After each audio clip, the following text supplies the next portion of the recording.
I spoke to the wise woman. She told me. 'Twould be a terrible sin. McLevy, he gives me no rest. Dogs me day and night. Well, he's not here now. In my mind, he never leaves me. I cannot eat, sleep. He's always there. I'll talk to him.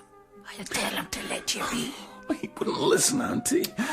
He has me marked down, persecutes me, torments me. He won't stop till he has me in a cart bound for the Perth Penitentiary. I'd rather die. You wouldn't come back, though. Oh, you're right there. Oh, it's such a sin. Bad luck will follow. Not at all. The wise woman said it would be like giving up the ghost. Just giving up the ghost. But, you'll miss all the fun at Christmas.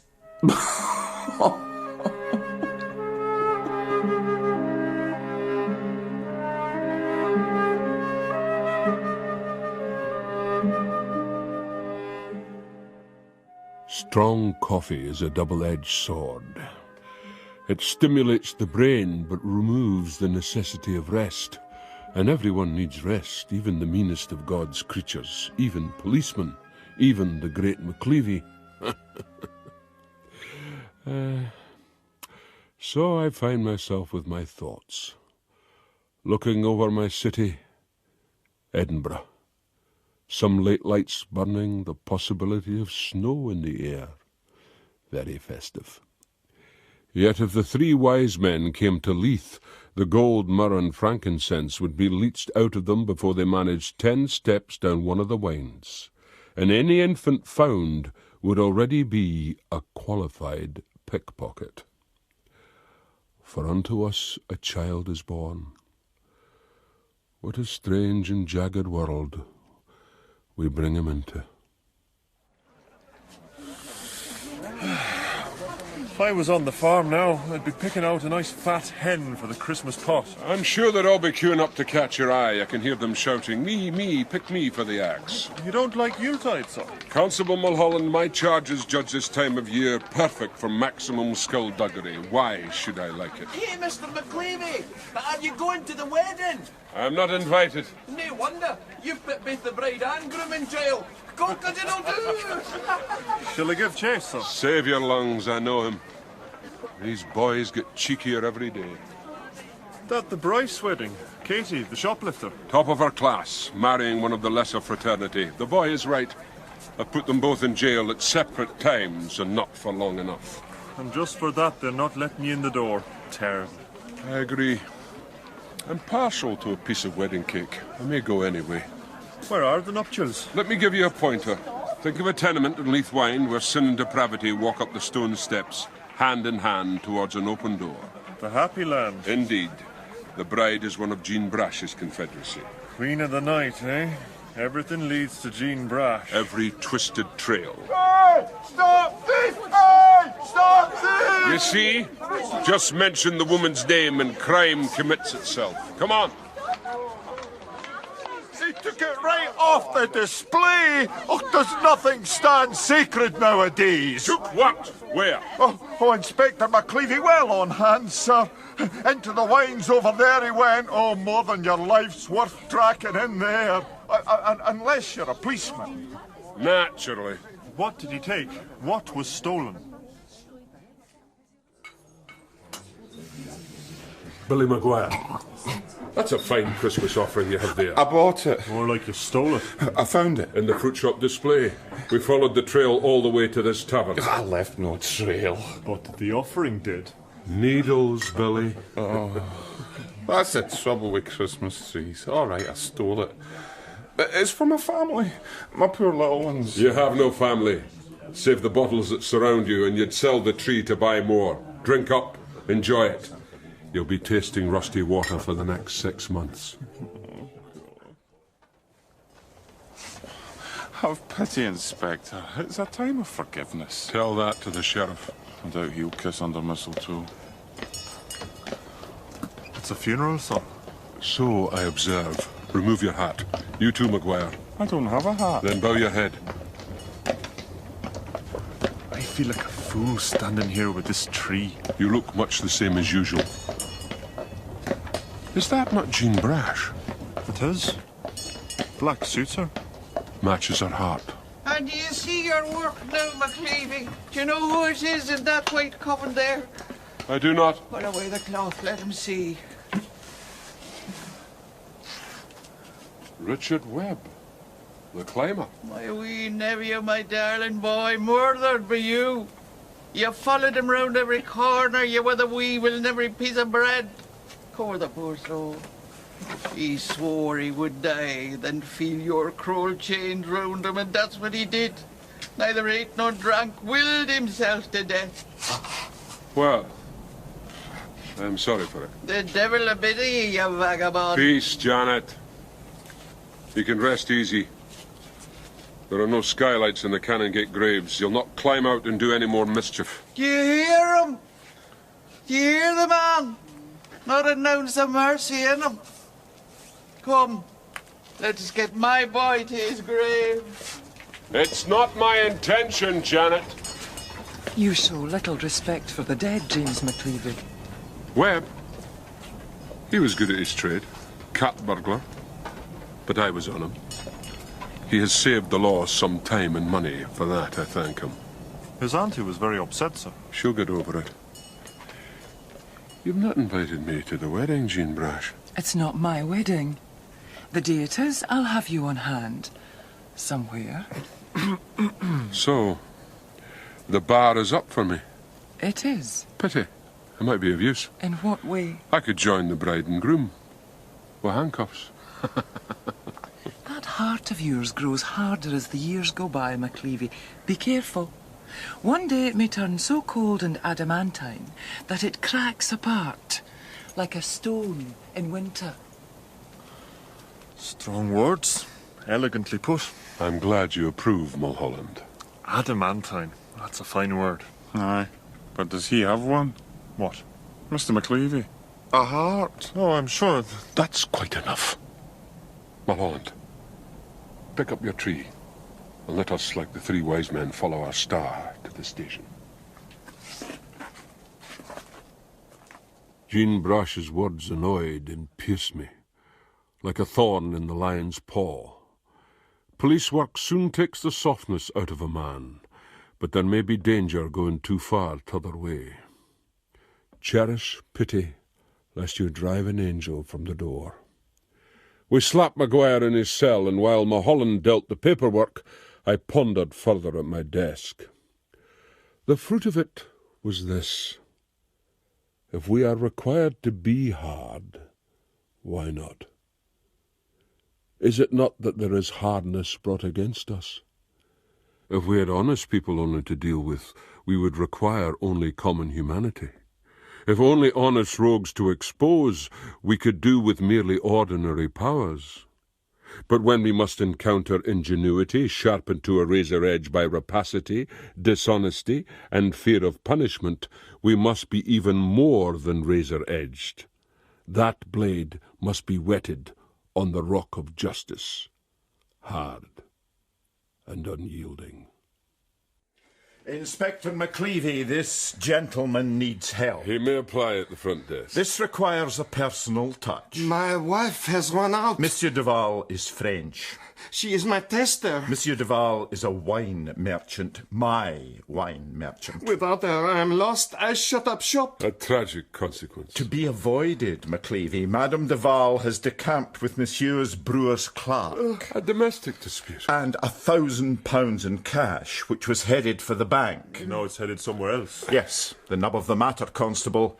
It must be found. Redirected, as it were. Theft.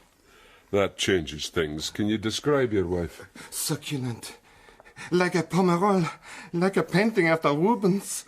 Of 40 years vintage and 120 kilos. That's almost 20 stone by my calculations, Inspector. Mine as well. I am lost without her. Rest assured, we will find her, Monsieur Duval. I have full confidence in McLevy here. Your servant always, Lieutenant Roach. Lieutenant Roach was my new superior, the old one, Lieutenant Moxey, having been elevated to the high reaches of the Haymarket. He was perhaps a smidgen more intelligent than Moxie, but that would not present a great difficulty. What they both shared, however, was the steadfast belief that rank was everything. They were above, I was below. Toute vitesse, McLevy. Vitesse? Full speed ahead. I pray you, Inspector, find her and I will reward you considerably. He needs no reward. Come along, monsieur. Toute vitesse, McLevy. Unusual energy from our lieutenant. He must be worried about his Christmas port. A 20-stone French milady with the brewer's clerk draped around her neck and £1,000 in her purse. Should be easy enough to find. Then you find her. But Mr. Roche said... You find her! I have better things to do. I am not a wife retriever. I am an inspector of crime.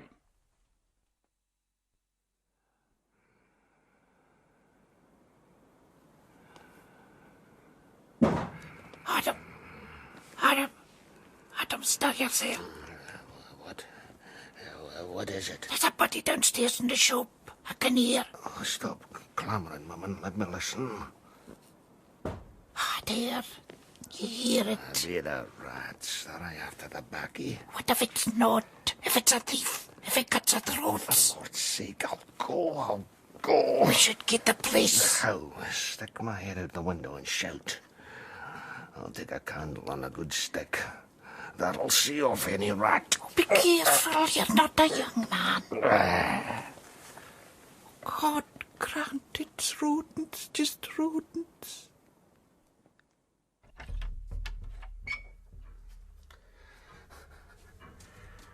Whatever's in here, take note. I have a big gun, ready and loaded. Now, no point in hiding. Make yourself known.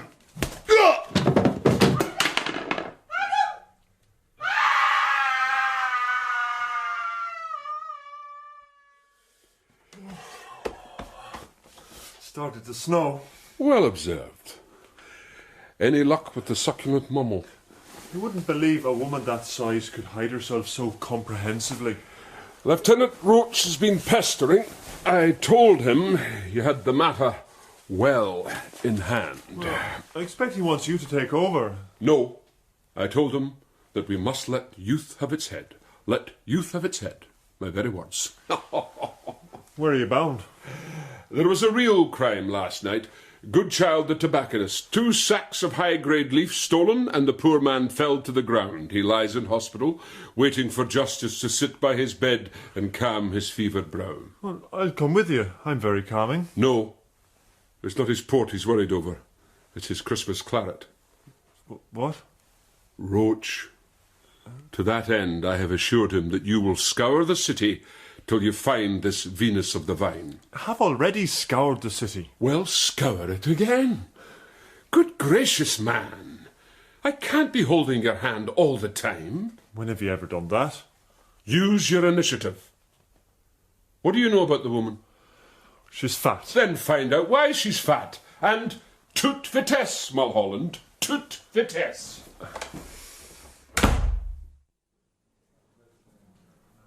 Oh, Mr. McLevy, when I saw Adam lying there, I thought he was dead. I might still be. Oh, no thanks to you. I never hit you. You sent me down there.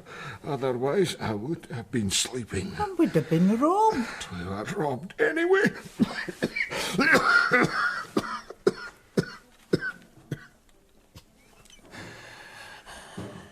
Mr. Goodchild, this man who struck you, did you get a sight of him? Aye, a moment by candle only, but I did. His face? I saw it. And? Get on with it, Eddie. It was black. Black? He was of a negroid persuasion? No, he was a sweep. A sweep? His face was a sooty. That might be a disguise. Indeed. Thank you. If you saw this man again, would you recognise him? Not a hope. All I saw was soot. Could have been the devil himself underneath. The devil's got a tail. Be quiet, woman. There's nothing you can tell me about him? One thing. He knows his baccy. That was best quality leaf he took. Best quality.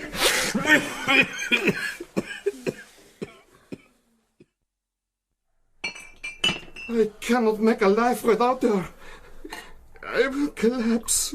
She has it, the nose. The nose? The taste, the nose, the bouquet.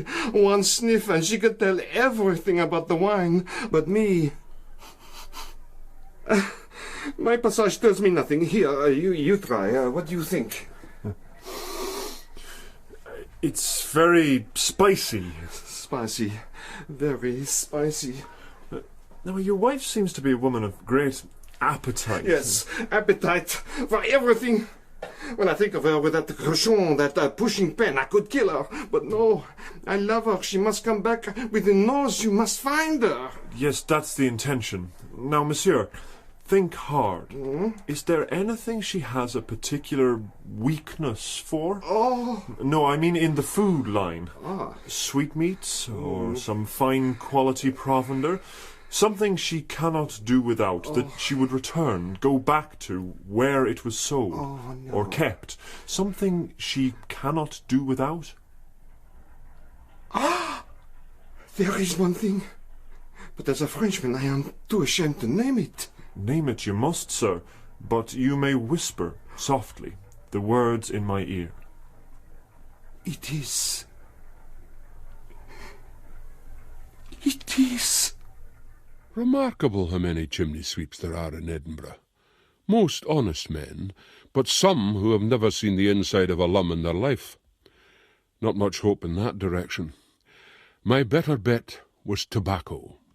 I put word out amongst my men to keep watch for anyone trying to sell such high-grade leaf.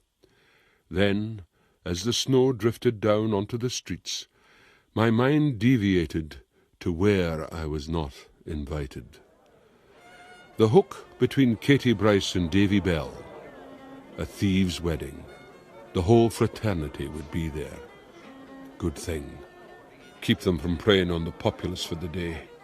And what a gathering.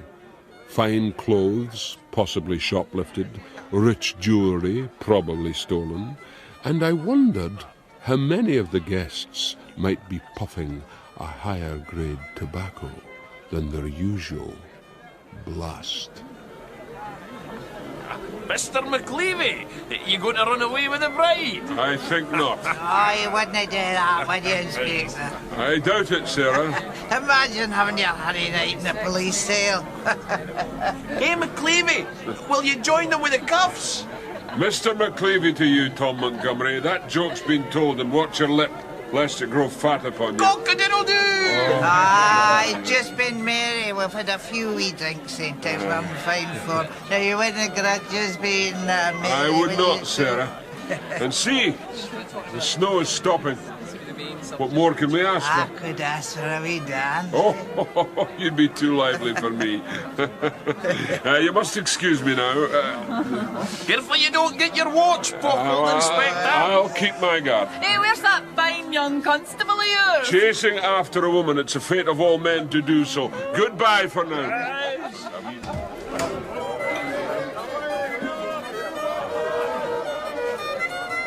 What do you want here, McLevy? The pleasure of your company, David.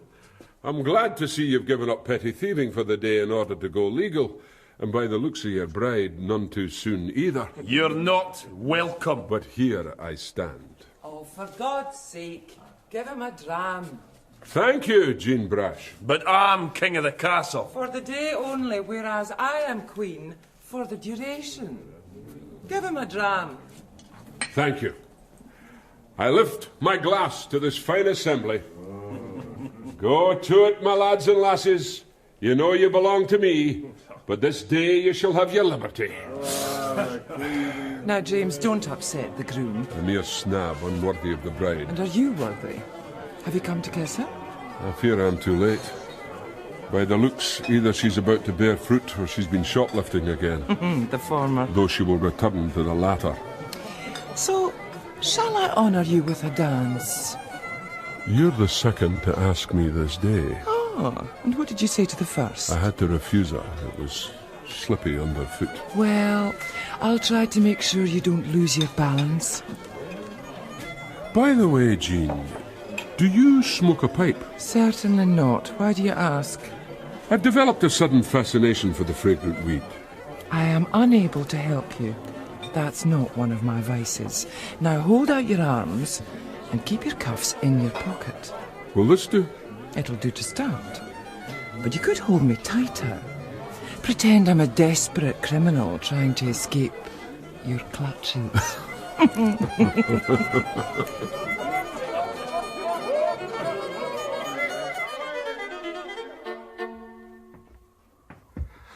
Oh, if you might take her off her hands, Constable, you'd be doing great favour. Is there a man with her?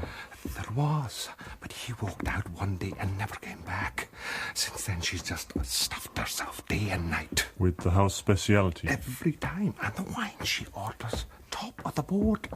And she sends most of it back. Inferior, she says. And this is peacocks. How is she paying? Cash. Every time. Still got the money then? She was French enough when she came here, but now it's getting on her nerves. This is her door here. Good luck, Constable. And whatever, don't let her fall on you. She's an absolute behemoth. I'll skip around. 1, 2, 3!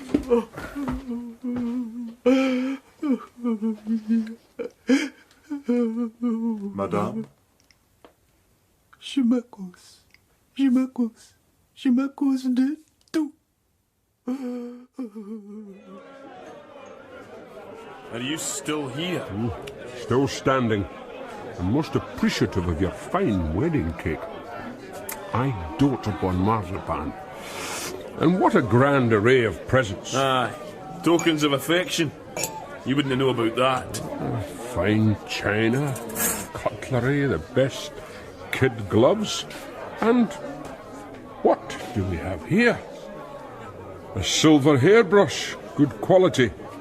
I do remember a house of gentry in Coates Crescent being plundered some time ago, and amongst the haul was a silver hairbrush. Who are you accusing, McLevy? Only the guilty. Raise your fists. We'll see who the man is. I do not choose to pick up a snab's gauge. I need to know. This silver hairbrush. Who brought it here? I did. It may be stolen property. I doubt it. I bought it in Prentice's on the High Street. Have you proof of that? And if I do not? Then your gift comes with me, and so do you. Will you not take my word? I will not. Then you leave me no choice. See? Here is my receipt. Mr. Prentice himself served me. He commended my taste. Do I meet with your approval as well, Inspector? Aye, this seems to be in order. I'm always in order, McLevy. Prim and proper, that's my style. I allowed you here as my guest, but that hard suspicion you hold in your heart scorns offered generosity. I did not intend so. Money's gone. You'd best leave. Someone has broken the law by the sounds of it. Somebody stole my purse. We'll meet again, Jean Brash. All in good time, Inspector. Close the door behind you, please. Aye, close the door. The wolf has gone. Now the lambs may play. Oh, to rob an old body from the poorhouse. Who could be so cruel? What's going on here? Oh, Mr. McLevy, you've been sent to see me. I just went round the corner, you know, to pluck a rose. In this weather? I was caught short, and I just put my purse down beside me in the snow, and next thing, I'm shoving my face and some dirty devil's off with all my money. How much was in the purse? 4pence halfpenny. 4pence halfpenny. Cover your tongues!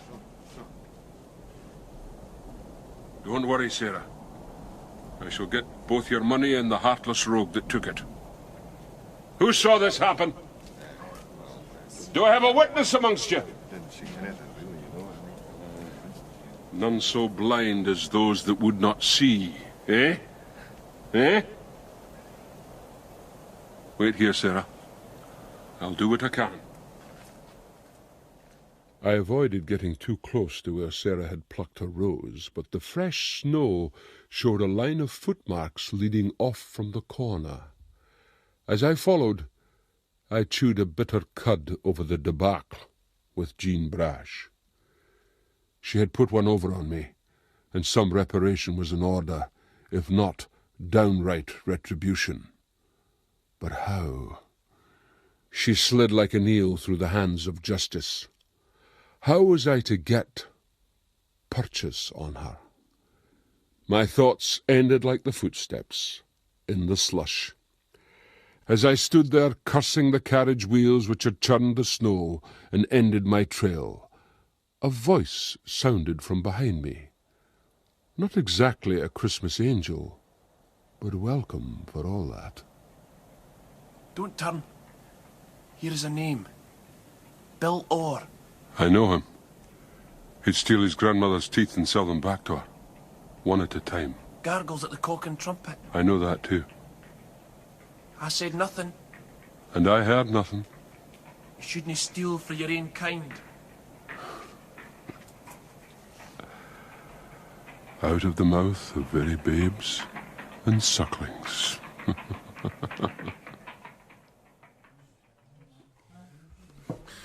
This time of year it chills my bones, Mr. Stewart. Uh-huh. God alone knows how I managed to keep going. Billow, put down that glass. What ails you, McLevy? In your pocket you have a purse stolen from an old pensioner of the poorhouse. Hand it over. You accuse an innocent man? This aye happens to me. Hand it over before I fell you. See how I'm treated. Hand it over. What's this in my pocket? Some pike has dropped it onto me. Give it. Gladly, Inspector, gladly done. 3 1/2 pence. Mrs. Dewar, has he paid for his stoop? Aye. I never trust till the ale's drunk, for sometimes it takes a while the memory. If what you say is true, here's the penny back. We'll no argue. Thank you. The remnants of his pot may be some recompense to you. I paid for that with good money. Save your breath. Try these irons on for size. See? See how well they fit? Now come along with me. You have some apologising to do. I took the snivelling, wretched creature back to the happy land, where he went down on his knees before old Sarah and begged her forgiveness. I am happy to say that she refused to grant it, and even aimed a kick at him, unfortunately almost falling over as she did so. But she was happy with her money back, and lo, a Christmas miracle, for an extra shilling had made its appearance in her purse. A great cheer went up for me, and I must confess that I basked in the unaccustomed warmth. It is not often a policeman is cheered in Leith. All this was mitigated somewhat when I noticed my man Mulholland smirking at the edge of things. He looked most dreadfully pleased with himself, a developing character trait which I resolved to stamp on before it became smugness personified. Ah, hello there, sir. You look like a cat swallowed cream. La creme, the French might say. Oh, Constable Mulholland. I'm so pleased the smoke and noise in there drove me out to behold such a fine sight. The majesty of the law. In case we do not meet over the season, let me give you a wee hug for Christmas.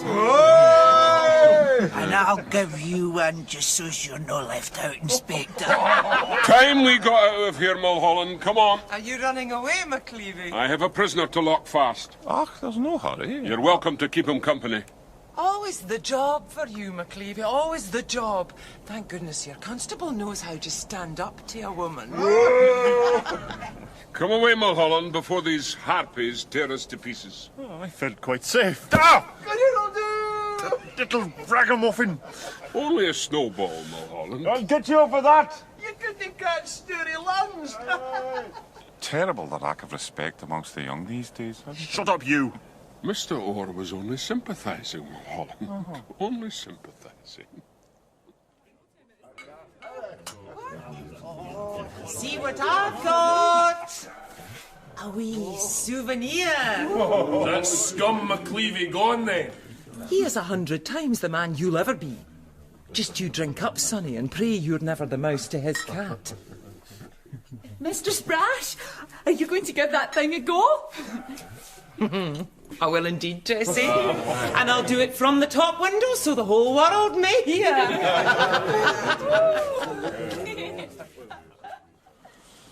Not your garlic snails, no, not your leg of frog or tripe a la mode. No, these were not her weakness.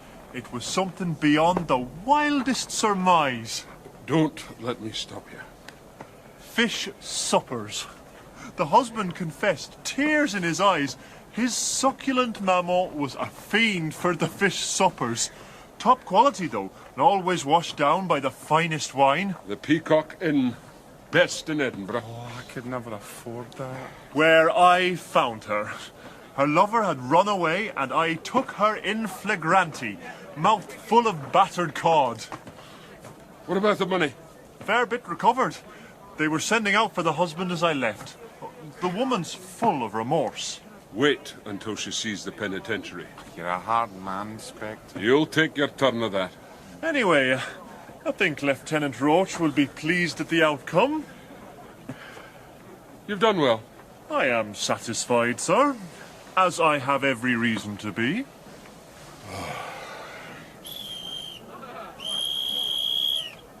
That sounds like a police whistle. Oh, no! Jean Brash, when she put her arms around me. She picked your pocket. Oh, well, now I know what I can get you for Christmas. Come on, Art.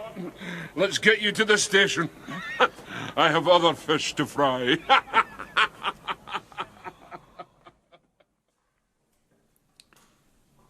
They say you may catch terrible diseases in hospitals. Everything you touch is just... stop it with pestilence. It's all right for you, Adam. You have reason to be here, but not me. I'm in good health, as far as I know. At least, I used to be. Cut, quick! Cut, quick! My husband! He's dying! He's dying on me! Get the doctor.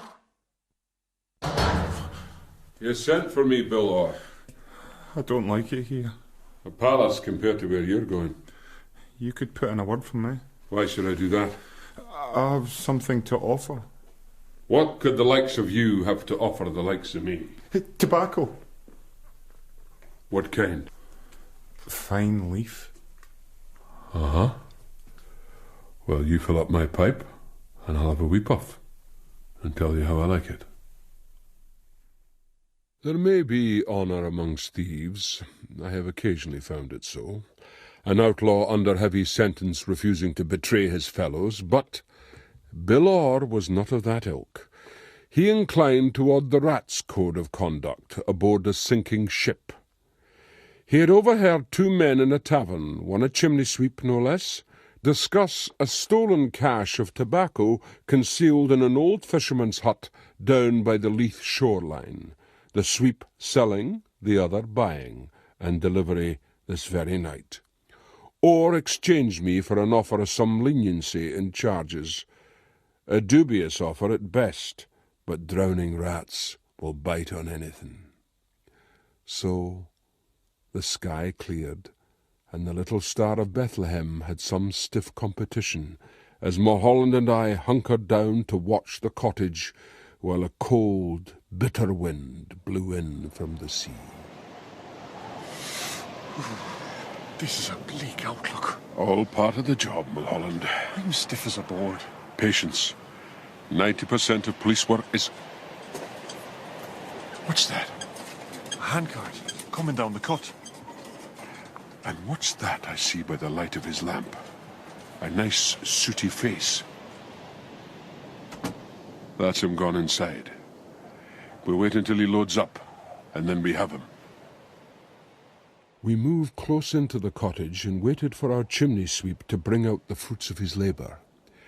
It seemed to take forever, and Mulholland found little solace in my observation that man was born to suffer, and policemen more than most.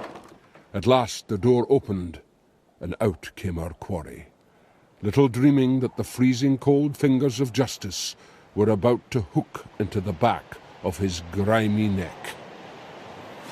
Take hold, Mulholland! I have him, sir. Oh, you're in the grip of McLevy now. You hold still, my manny. Ah! God, he's bled my nose. Get the cuffs on him.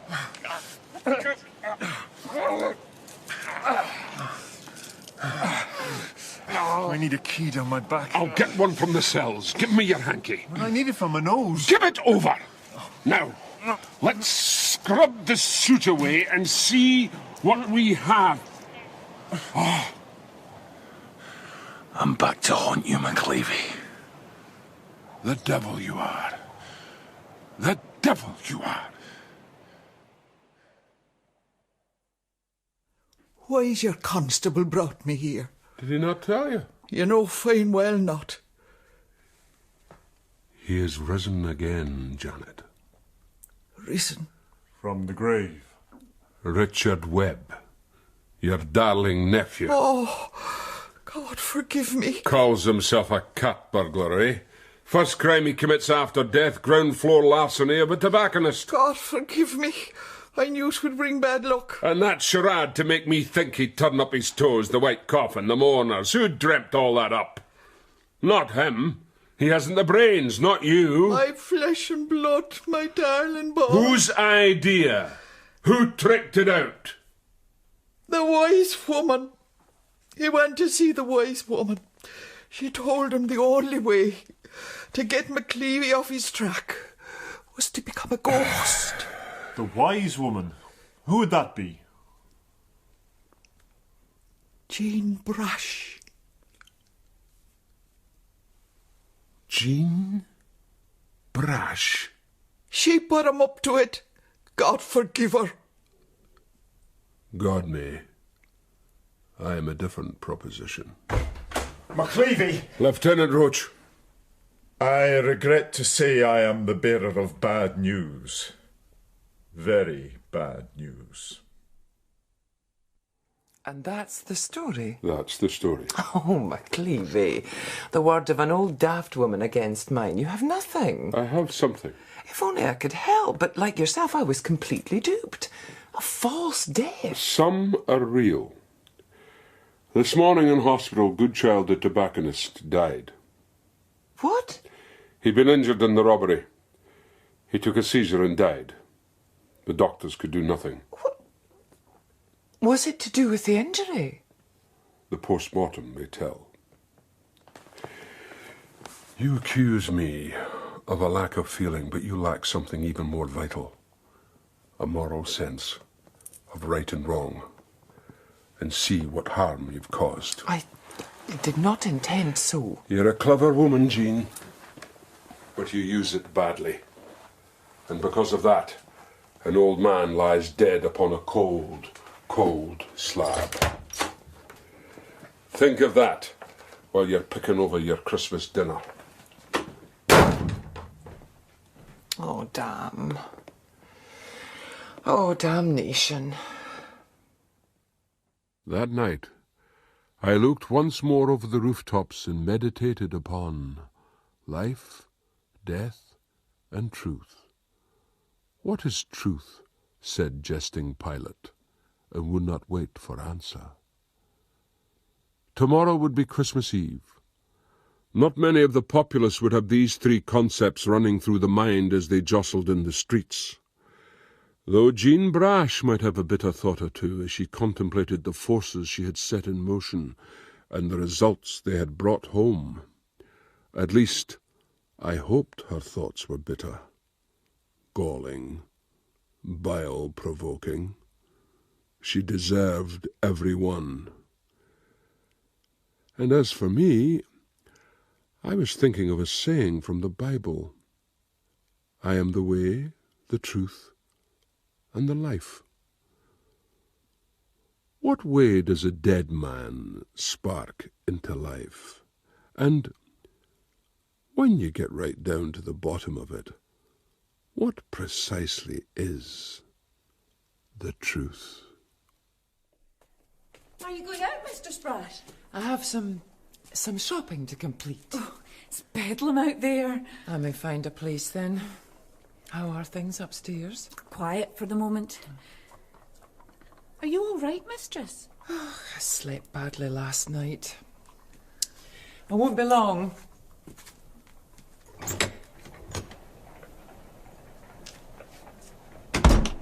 Oh. Good afternoon to you, mistress. Good afternoon. Oh! My God! You're dead! I doubt it, Mistress Brash. Even with this bandaged head, I live. But I heard that No, that was the wife's fault. She's been rehearsing my funeral these 20 years. No, hospital provender. I choked on a fishbone and she had a near convulsion. So, you are alive? Fit as a fiddle. Let me out last night. Did McLevy know about all this? Oh, most certainly. He took great care. Had us driven home in a closed carriage, and he begged me for my health not to stir out until at least 2 days after Christmas. Dead he now? Aye, but that wife of mine would drive Achilles through the tent. Besides, I need to buy her a present, so that's me off to the cheap market. Good day to you, mistress. Good day. And not only that, he retrieved my 2 sacks of baccy. McLevy, a rare, honest man. The dirty, sleeked warthog. Oh, thank God you're back, mistress. I'm not even gone yet. It started. Hurry or we'll hear death on the cards. As I said to Monsieur Roach, I could not put her in jail. I could not charge. And what did he say? He said Inspector McLevy will receive this as very bad news. He did. Your wife broke the law, sir. I know. But I could not charge. I love her. Besides, she has the nose. Yours looks a little... A wee accident. It's on the mend. I hope you may accept this as a petit cadeau. I am greatly in your debt. I don't usually, but since it's Christmas... Thank you. Au revoir, monsieur. Mr. Duval, I'm puzzled. It's obvious your wife is fond of you, and you of her. Why did she leave you? This man, he made her feel young and beautiful. But then after 3 days with him, she felt old and ugly. How did you make her feel? Somewhere in the middle. But from now, I aim back towards young and beautiful. Good idea. Bon Noël, monsieur. Bon Noël to you, sir.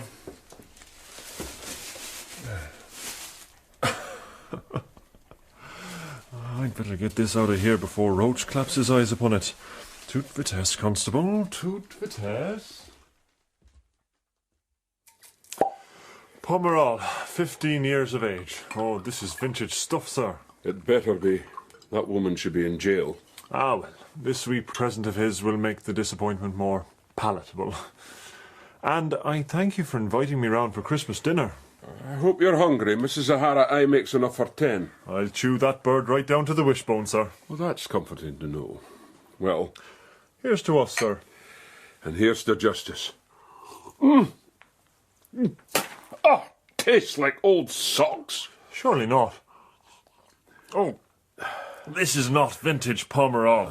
I might have known you couldn't have trust a man who wouldn't even charge his own wife. No, it happens to the best of wine, sir. Tainted. Tainted? Once in a blue moon, the chemicals in the cork combine with the chemicals in the wine and they, how can I put it? Stink.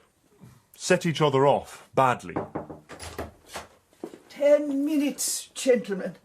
The part's just resting. Oh, and Mr. McLevy, this wee parcel arrived for you.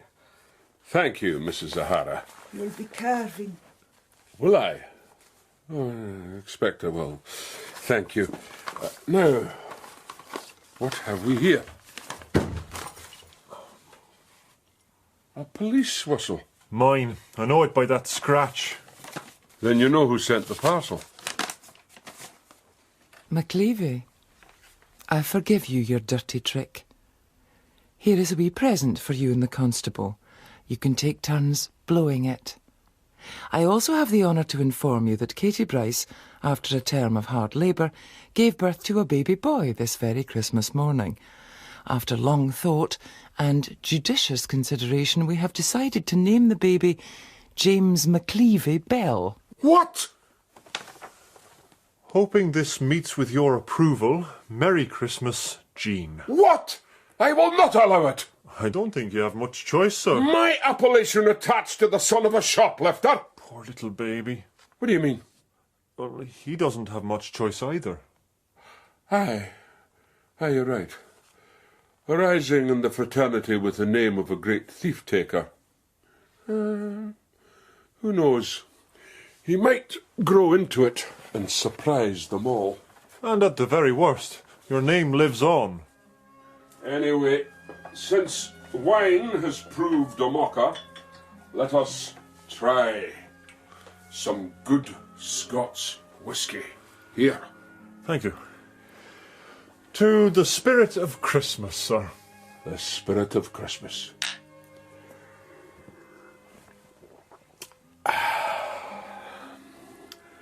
For unto us a child is born.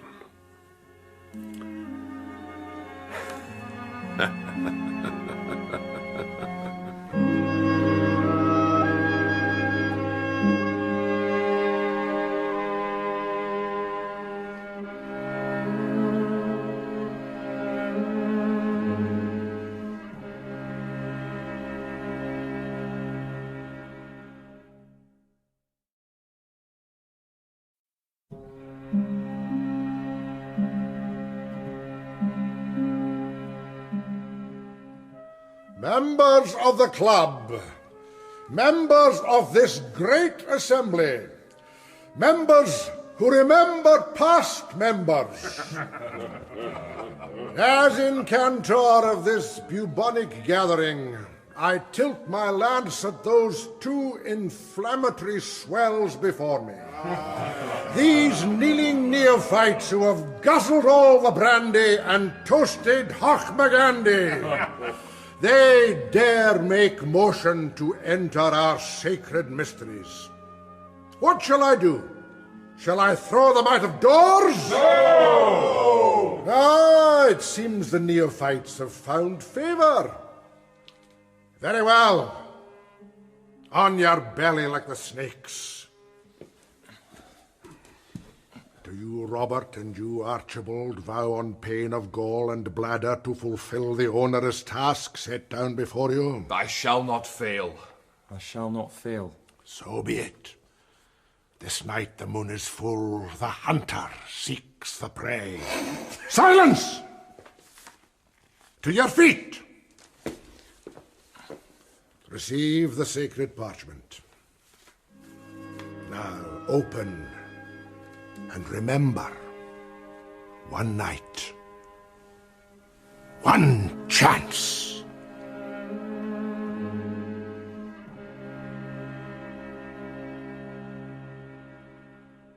The devil is a clever fellow.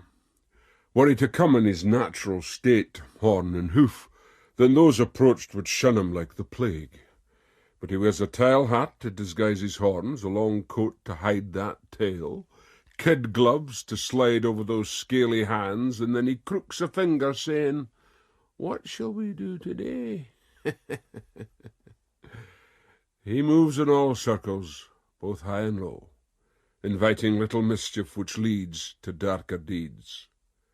Conscience must prevent us following that crooked finger, and if conscience falls dozing, the law never sleeps. This was my train of thought as I listened to the good conclusion of a case of mine in the courts of session. Not that conscience had much part in it. No, the devil had merely crooked his finger and invited 4 dab-hand virtuoso pickpockets up from London to ply their trade in Edinburgh. I'd marked them as high-class snibs, then taken the part of a country bumpkin wandering Scotland Street station waiting for the Northern line. They had sneered me, and my assistant Mulholland had sneered them. A most satisfactory conclusion. They had been pocketed, as it were. Prisoners will stand for sentence. Mr. McLevy, sir, we have a crime on our hands. Shh! This is a rare occasion, Mulholland. Prisoners, not often have I to pass sentence on people of your description from England. 1 man, 3 women, steeped in fine clothes, steeped in debauchery, and caring not whence comes the money to buy it all. What did Scotland ever do to you, that you should come here hundreds of miles to prey upon our unwary subjects? You forget that in comparison to England, we are poor and therefore less inclined to lose what we have gained by hard labour. You also forget that we have not renounced our emblem of the thistle, the pricks of which you may expect to feel when I now sentence you to 60 days hard labour of a different kind. 60 days? I am only sorry it cannot be made months.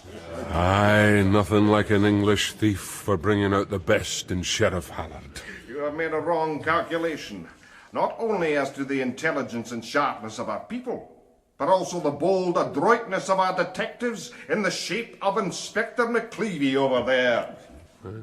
60 days. Think on your sins. Court will rise. High praise. You had a part in it. Small, but vital. Thank you, sir.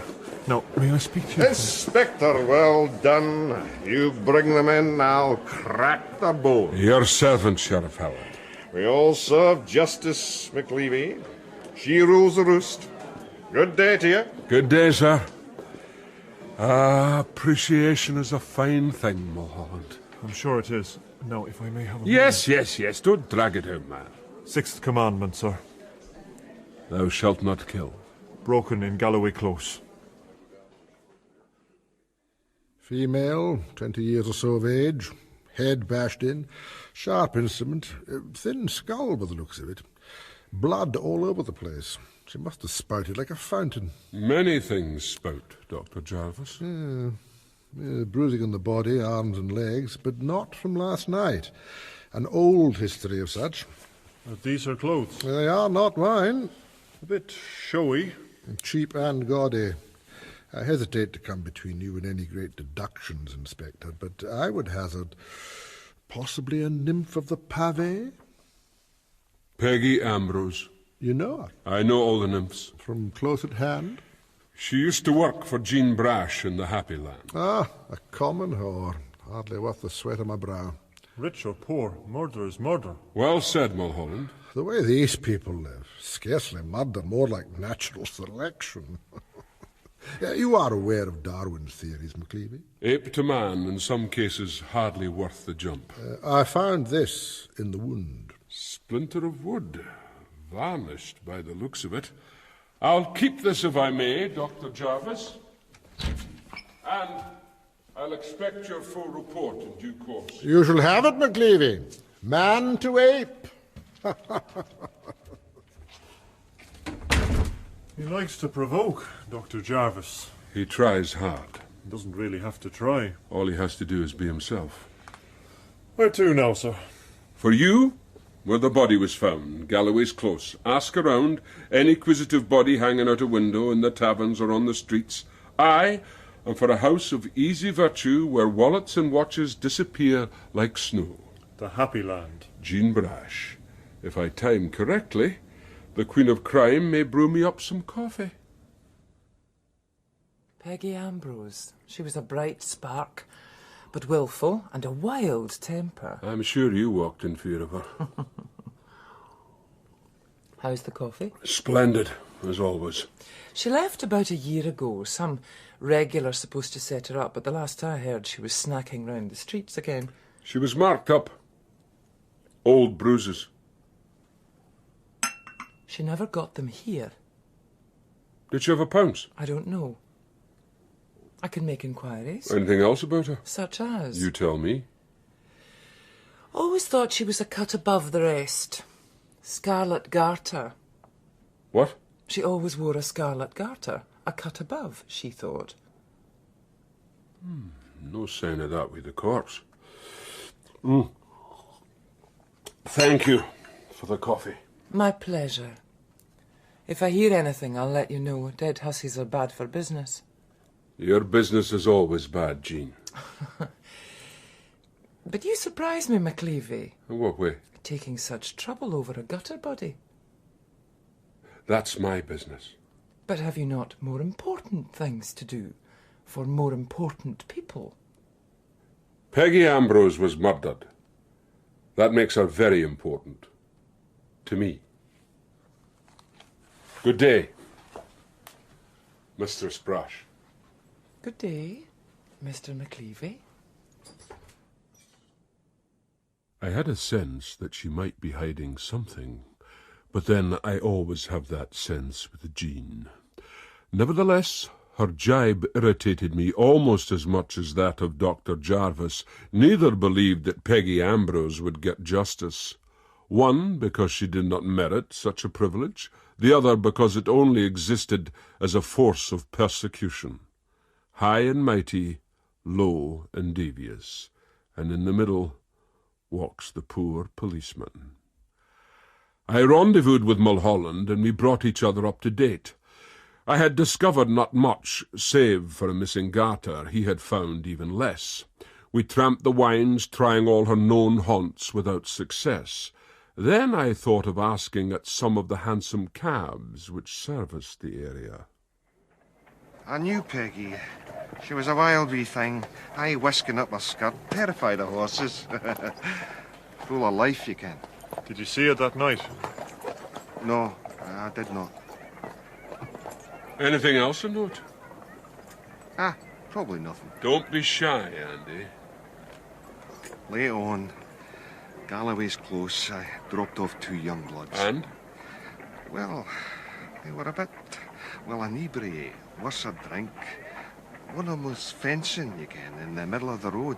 Fencing? With his walking stick. Varnished? Eh? Did it shine in the light? What light? Galloway's close is nothing but shadows. Any names mentioned? No. But one was bawling back to the other about a trophy. We may not return without the trophy, said he. Would you recognise them again? No. It was dark. I wasn't really looking. I don't suppose you remember where you picked them up. Haymarket. A fine, respectable place. Aye. Even the pigeons wear gold watches. I see no pigeons with watches, sir. A flight of fancy. I thought it must be. But what we do have, tucked away discreetly in the square, are a number of gentlemen's clubs. Drinking dens. Exactly. Where respectable men, free from the scrutiny of wifely eye, busy themselves in worship of Bacchus. They get drunk. Indeed. There is one, right here, for medical men. What do you think its name is? The Skull and Bones Society? No. It is called the Trophy Club. It's a long shot. You have something better to suggest? McLevy! What are you doing here? Dr. Jarvis. I have need of entry. Sorry, Inspector. Medical men only. Try the criminal profession. The Leith lobby strippers, perhaps. We just get blackballed, sir. True enough. The poor policeman. Qualified for nothing and welcome nowhere. Oh, come in, man, come in. I was only teasing. You are most welcome. Welcome to the club. This is our main assembly room. Impressive, is it not? Very. These portraits are... Past and present members, surgeons, doctors, scientists, the great and the good. What is your place in this pantheon? I am the incantor. Chairman, if you like. Elected for this year. A great honour. I bow before you. You're lucky to find me here at all. I was just making sure the servants had cleaned up after last night. What happened last night? Club business. Now, what do you want here, McLevy? What about Burke and Hare? Would they count as medical members? Certainly not. This is an exclusive club. One has to be well connected. And even then, before admittance, there are tasks to be performed. Like operations? No. The initiate is given one night to bring back a trophy. Failure to do so means the game is over. What kind of trophies? Many and various. Kept in all these glass cases. You see, peacock feather from a lady's hat, a silver-buckled slipper, an ear trumpet. What was your trophy, sir? A lady's corset. Surely you could find that close to home. It was of a certain size. I'd like to try that. I'm afraid, Constable, you lack a certain... And last night was trophy night? It was, and both neophytes came through with flying colours. Never mind. And what did they bring back? In the corner of that case, it is displayed. This one here? No, beyond you, Inspector. Most things are, I'm afraid. And then I really must ask you to go. I have appointments. Aha. A Scarlet Garter, sir. And you never answered my question, McLevy. What is it you want here? Dr. Jarvis was most annoyed when we sequestered the garter as evidence. We had no proof, said he. Circumstantial, said he. A wild goose chase, said he. Indeed, he much resembled a goose as he flapped and honked and ruffled up his plumage. The idea that a member of this august establishment could commit any kind of crime was unthinkable, unless you had the warped mind of men who spent their time in the Stygian pits of Leith. His indignation was such that I feared he was about to explode and cover the place in feathers. He even went so far as to accuse Mulholland and I of being jealous of better-class society, but to carry forth the avian metaphor, it was water off a duck's back. He stopped spluttering long enough to give the names of the two young bloods sent out that night to seek the Holy Grail, both medical students at university. One, Archibald Dingwall, a rich merchant's son, and the other, a name that caused me some perturbation, the son of the good sheriff I had spoken with that morning, Robert Hallard. I can't believe it. The poor girl. That's a terrible thing to happen. I mean, she was full of fun. Thought it was a great adventure. Did she now? Aye. I mean, we were desperate. Where to find such a knick-knack at that time of the night? So we tried some of the street kitties, and we got lucky. More than she did.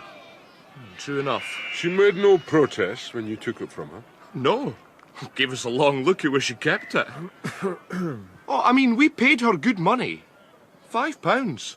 No money on the corpse. Well, there's your motive. Somebody saw her get the cash. My father's a great one for motive. He speaks very highly of you, Inspector. The respect is mutual. Hallard, come on! Pat him down! I better get back. We're playing Trinity on Saturday. Squash their Irish noses flat. That might not be so easy. You've got the build of a good back row. Shinty's my game. That's for hooligans. It has its rules. Can I go, Inspector? I may need to talk to you again. Any time. Anything I can do to help. It's a terrible thing. I'm sure his heart's broken.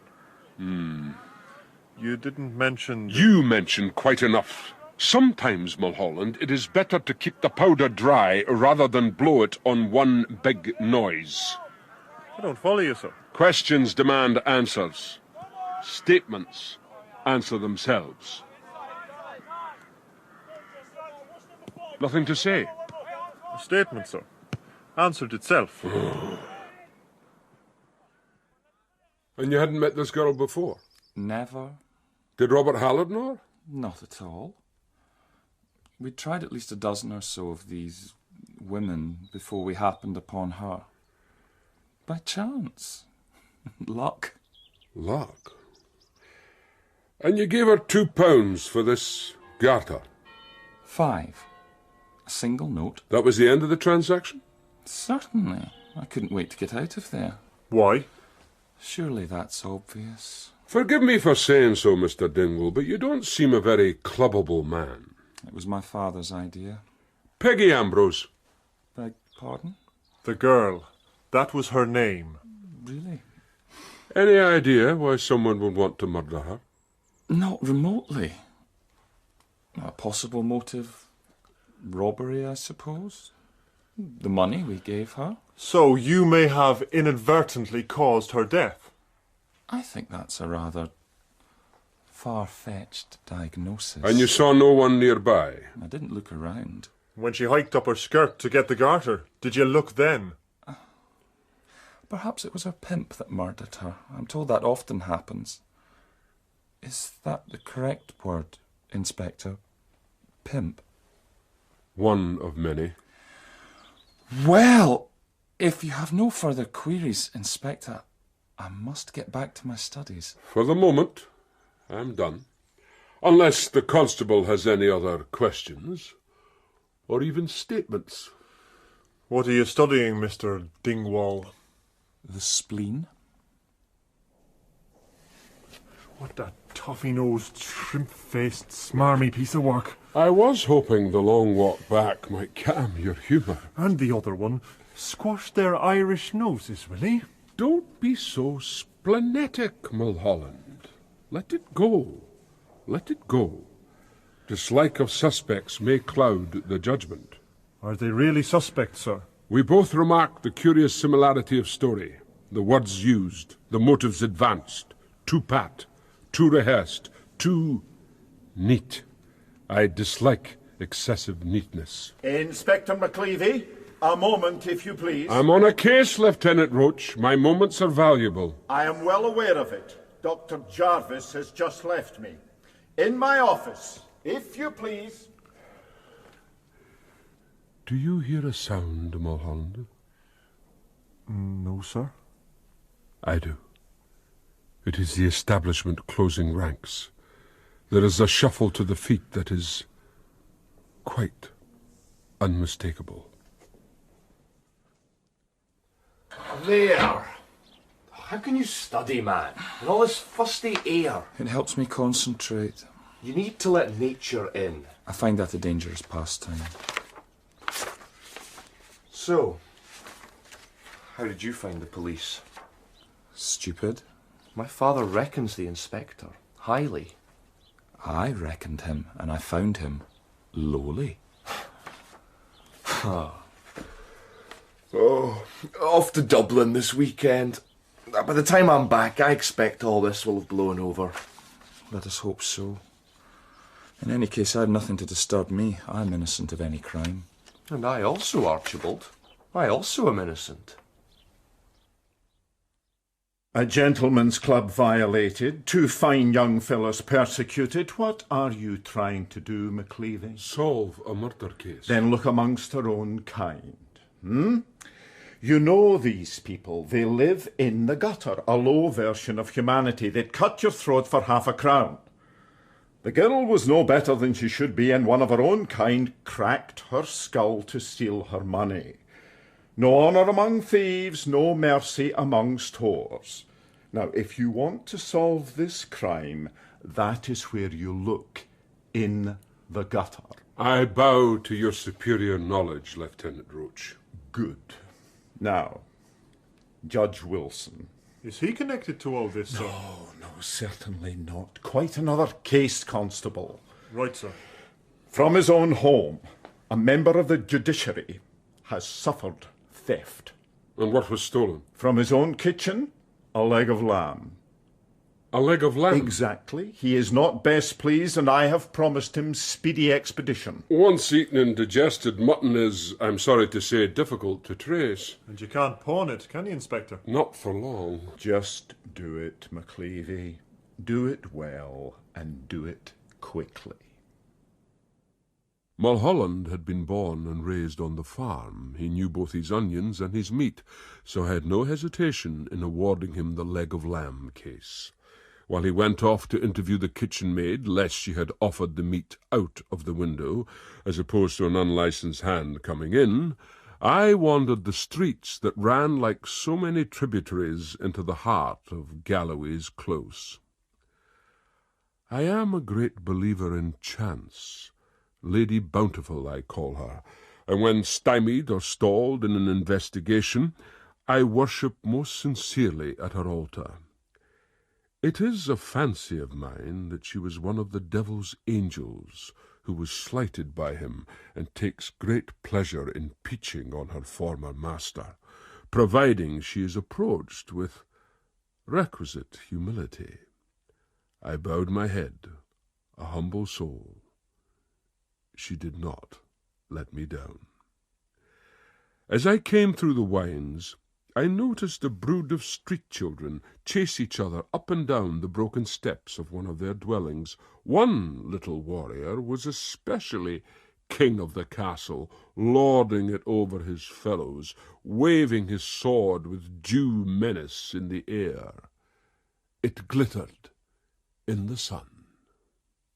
You're in my light, McLevy. What do you think of my little find? A moment, please. It was dumped in a midden close to the scene of the crime. I can smell that. Cost me sixpence. Even then I had to wrench it from the king's hand. Well? The sliver of wood found in the corpse's wound would seem to fit with this split at the head of the stick. A fine gentleman's walking stick. And would that not also be blood at the head? Possible. Do you see anything else on the head? Initials scratched in. A.D., unless my eyes deceive me. That could mean anything. Anno Domini, for instance. Or Archibald Dingwall. I hope you know what you're doing, McLevy. Investigating a murder. Are you suggesting I ignore this piece of evidence? Not at all. But I have no doubt that it will prove fruitless. And then I would suggest that you press the matter with these young men no further. And if I decline the suggestion? There are powerful men connected to our club, McLevy. I'll take note of that. Do so. My advice is, don't cross them.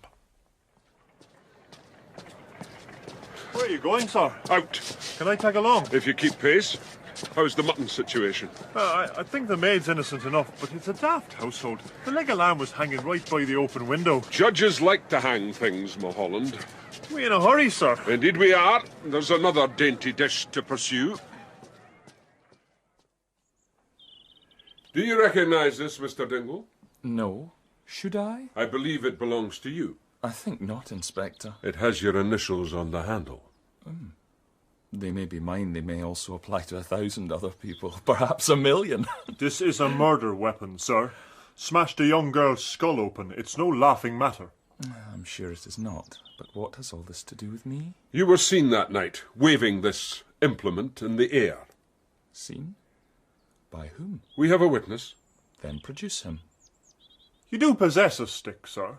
Surely every gentleman has one. I do indeed, but it is not an affectation. I have a slight limp. So has the devil, I'm told. May we see it, sir? Certainly. As you can see, they are similar, but mine is of better quality. And not covered in blood. It looks new bought, sir. Brand spanking new. Not at all. A gentleman takes good care of his walking stick, Constable. If you have the good fortune to afford one someday, I'm sure you'll bear that in mind. So ended the most unsatisfactory interview. Robert Hallard was off pursuing an oval ball in some Dublin bog, and would no doubt be apprised and rehearsed by the time we met up. Apprised? Rehearsed? Was I in fact prejudging? Were they perhaps as innocent as Dr. Jarvis would have me believe? I was stuck. Lady Bountiful had already helped me once. To go back again would be to invite her scorn. But then, while I was floundering in this morass of my own making, a second lady appeared on the scene. Jean Brash, sent a note. McLevy, I have found the name of Peggy Ambrose's pounce, Dan Gillis. I believe you know him. I have my people out looking, but for the moment, he's out of my hands. I hear that you now steal from children in the streets. Surely you could pick on someone your own size and class. J.B. Aside from all her cheek, the letter gave me an idea. I did indeed know Dan Gillis, and I would put my own men out looking for him. But he was small fry, a petty pimp. I had arrested him a few years back for attempted extortion of money from a well-to-do young man who was caught in odd circumstances with a most unsuitable female companion. Now, if Dan was, as it were, out of everyone's hands, who knows what he might not get up to? What if he had not learnt his lesson? What if he decided to put a leech on the medicine men? Thank you, Mrs. O'Hara. Come in, Mulholland.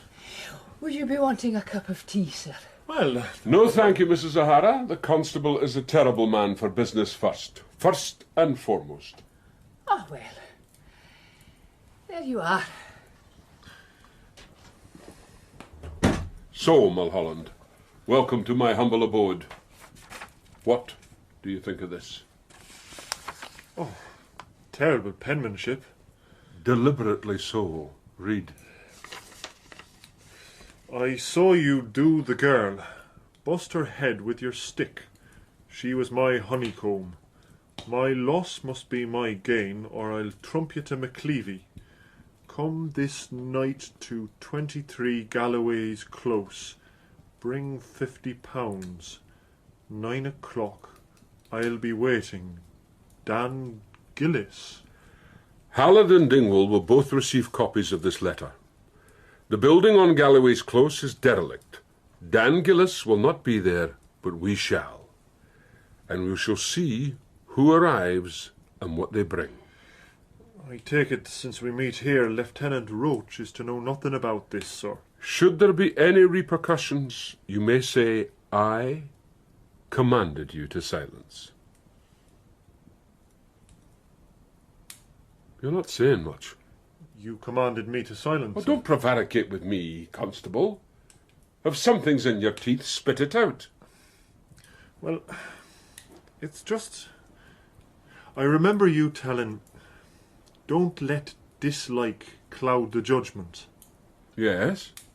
Well, not dislike, but I'm wondering if there's a bit of obsession creeping in. Your comment has been noted. Stay at the station. Put up your feet.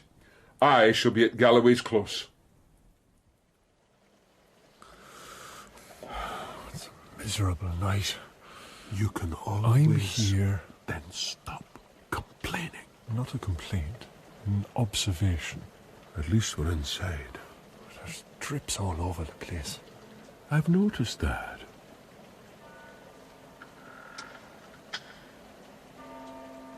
Punctual.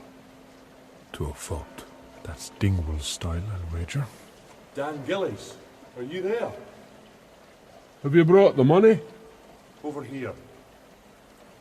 Wait till I get there. Then shine your light as I grab hold. I'm coming. Don't try anything fancy. Let's have a look at you then. Inspector! Get him, Mulholland! Stop where you are! Police! Are you all right, Inspector? Aye. Which way did he go? Up the stairs, sir. Come on, come on!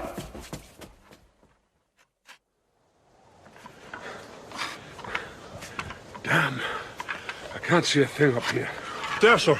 Behind the chimney pots. All right, my manny. Nowhere to go but down. I am James McLevy, Inspector of Police, and you will surrender yourself unto me. He's got to try for the other roof, sir. Don't be a fool, man. You're under the rule of law. You'll never make it.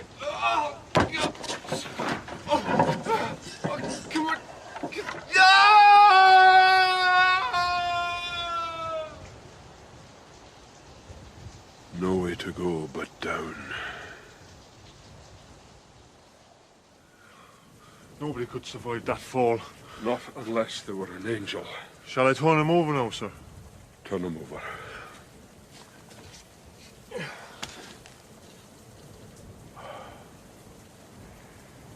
Here is our trophy, Mulholland. This has not come out well. You were warned, McLevy, warned. But no. You have to go your own way and see what has happened. I saw Lieutenant Roach. You saw? Did you now? A decent young fellow lies dead and you are responsible. Did you see that? And what did you hope to accomplish by all this rigmarole? I hope to question the man further, to put pressure on him. If he was taken at the scene, and he was there, he did respond to the note, sir. And did he have the £50 on his person to pay off this invented blackmailer? No, he didn't. No. So, who knows why he came? Curiosity, any number of things would you like to ask him? McLevy, are you any good at speaking to the dead?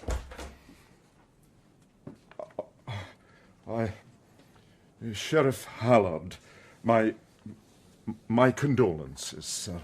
Save them for the funeral. McLevy, you have caused the death of my son. I trust you have good reason. I suspected him of being implicated in a murder, sir. Do you have any proof? Not now. I am sorry, sir. I have left my wife at home, looking at a photograph. It is all she has left. I want the truth of this matter, Lieutenant Roach.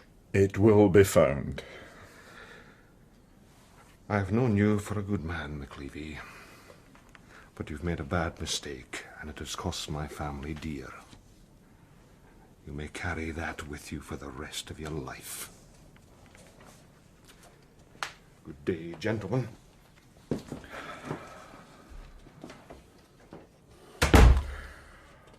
I am afraid, given the circumstances, that I have no option but to suspend you from duty, Inspector McLevy, until such times as this matter is officially investigated and cleared up, one way or the other. What about Constable Mulholland? From your own testimony, he has played a minor part in this black farce.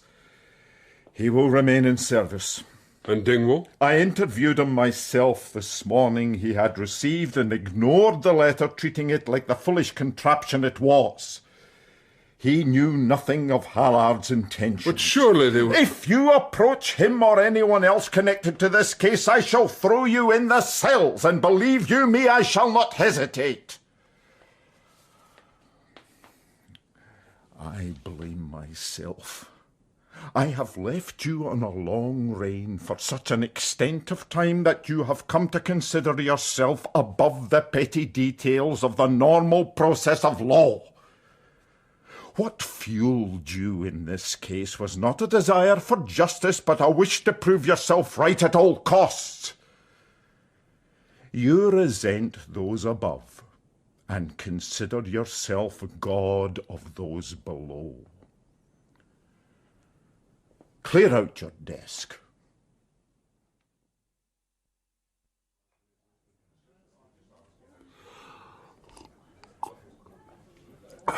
McLevy? I hear you may be looking for a job. I could use a good doorman. I would lose you customers, Jean. How come? My face does not encourage licentiousness.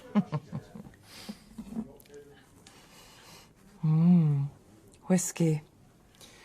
Fine quality. I do not lower my standards. You're in a right mess. I may survive. You put the rights of whore equal to that of the high and mighty. Tut tut. It is my job. There's many would pass it by. My men caught up with Dan Gillis. Huh? The pimp? When he heard of Peggy's death, he lammoused out of there, but he took some letters belonging to her from her former regular, tied up in a red ribbon. Dan was hoping to make some money out of them. Blackmail? Well, I got that much right. Here they are. A present from the fraternity.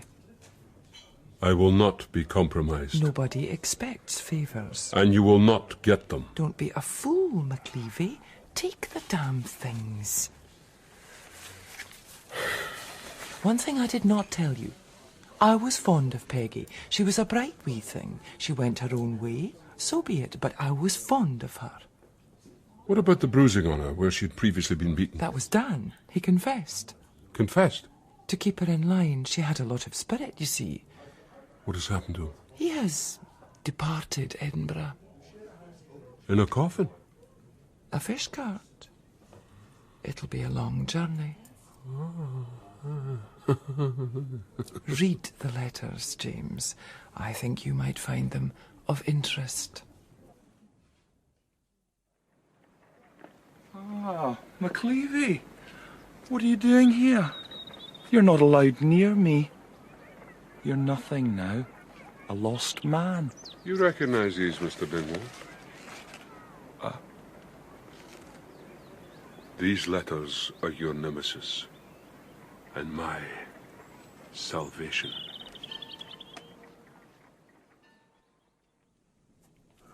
A haunch of beef, Mulholland. Beg pardon, sir? Stolen this morning from the house of Anderson, the shipping magnate. The man with all the boats, sir? In a word, yes. I'll get on it right away. The second piece of purloined meat. Don't be lax, Mulholland. This is very important. Yes, sir. Surely a matter of life and death. Peggy Ambrose was your poule de luxe, your mistress. For a short time only. Long enough for you to hook her out of the happy land. These letters are full of endearments, promises. She was to be your kept woman, and then you abandoned her. Why? I came to my senses. You're a liar. Nothing will ever come between us, and if I ever leave you, may God strike me down. Why did you abandon her? My father found out. A common whore. He threatened to cut off my allowance. So you left her back on the streets, and she ended with a man who beat her black and blue. I didn't know that. But you knew she wore a scarlet garter. So that night, when the trophy was named, you knew where to find it. Yes. And then you killed her. No, it was an accident. I did nothing. You best tell me the story. And you best tell it true. One sniff of a lie, and I will gut you, young man. Spleen and all. We were both drunk. Robert more than I. He grabbed the stick, danced around the streets, called himself a musketeer. When we found Peggy, she was angry with me, threw the garter in my face, called me vicious names. He thought it was very funny, laughed in her face. Peggy always had a wild temper. She flew at him, claws out, going for his eyes. He flung up the stick to protect himself. It struck her. She screamed and fell. We ran away. Leaving her to die? It was dark. We didn't see. Her skull must have been paper thin. It was an accident. When you found out about the death, you concocted the story between you? Yes. When you received the false letter, why did you not accompany Hallard? He said it was best to go on his own. Was he planning murder? No. He said he was going to put the fear of God into this blackmailer. What a mess it all is. Oh. If only my father had left me alone. Yes. I'm sure it's all his fault. You will come with me to the station, but on the way we shall pay a visit to another father. You will tell him this story. Sheriff Hallard deserves to know the truth behind his son's death, no matter how painful. It was just an accident. All of it. And yet I sense the devil's hand. We must go. Get your coat, Mr. Dingwall. And don't forget your stick. You may need the support. So, turned out all right, in the end. If right is the proper word for it, yes. Mr. Roach made a surprisingly gracious apology. I heard it, sir. Listening at the door? Oh, passing by. Huh. Dr. Jarvis, however, still considers me an ulcer on the body of genteel society. And Dingwall gets off scot-free, eh? Roach saw no point in dragging Sheriff Hallard's name through the courts, but there is a measure of retribution. What would that be? Dingwall's father has been told of his son's behaviour. He has removed the young man from his medical studies, and he must work in his father's export firm. Is that all? They have a small, hot office in the Australian outback. He is to be sent there. Transportation by any other name. So, Peggy Ambrose got some kind of justice. Some kind. And after all, Constable, she was only a ten-a-penny whore.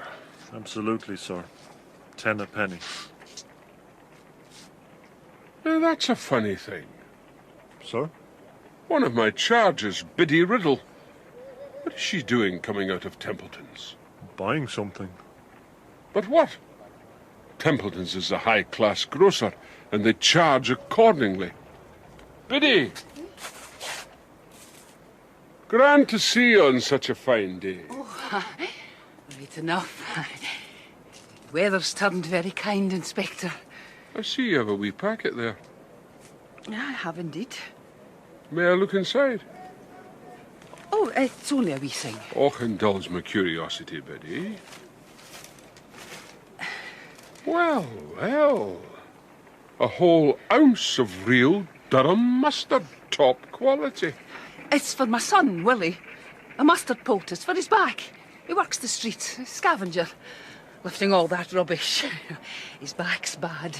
Mustard poultice? My mother's a great believer in that remedy. Well, you better get on, Biddy, before it gets worse. Eh? His back, with all that lifting. I'll do that. I'll do that, sure enough. Good day to you, Inspector. Good day, Biddy. You didn't believe her, sir? Not for a moment. And I'll wager there were scavengers in the street both days the meat was lifted out of those windows. Do we follow her? No need. She lives in Fountain Close. Let us allow 15 to 20 minutes, tap upon the door, and I'll wager we'll find a haunch of the finest roast beef resting meekly in its own juice. Covered in mustard? The finest Durham. And so it proved. The cook from the Anderson home was able to identify her beef from the string she had tied around it, and the thought of his ancient mother going to jail with her fingers covered in mustard was more than Willie could bear. He came clean, which, for a scavenger, was no mean feat. So there was a comical end to this sad passage of time. I often think of young Robert Hallard, wild with brandy, running down the street, waving that stick in the air, thinking he was a musketeer, dancing round the corner towards a black fate. And I wonder, as he jigged past the doorway, if there was a figure watching, cloven-hoofed and fork-tailed, Satan himself, but dressed up to the nines, very like a gentleman.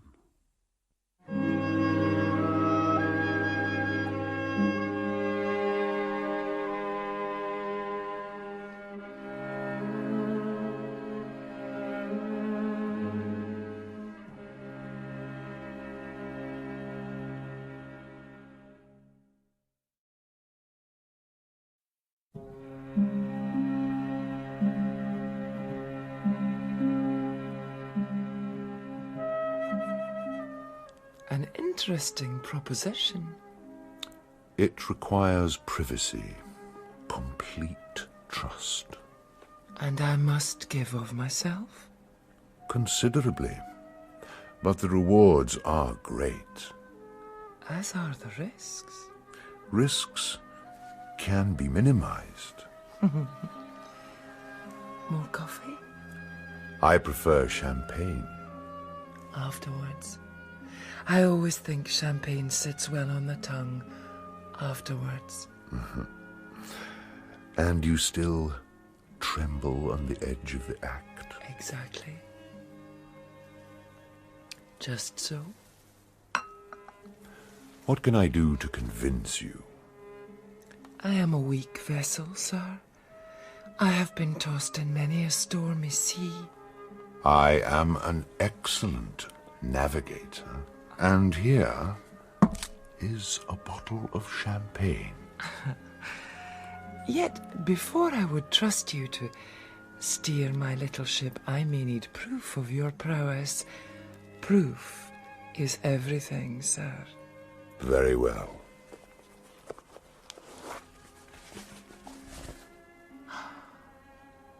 What is your verdict? How splendid. Are we in agreement, then? Oh, my. How absolutely splendid.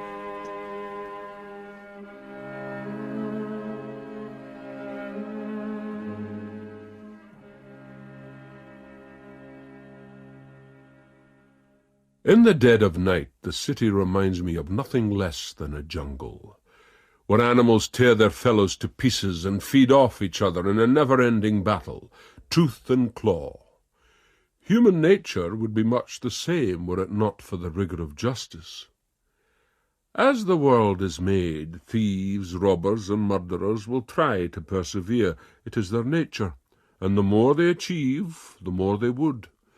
They are artists inspired by their art, and they would claim that crime is more natural than the law.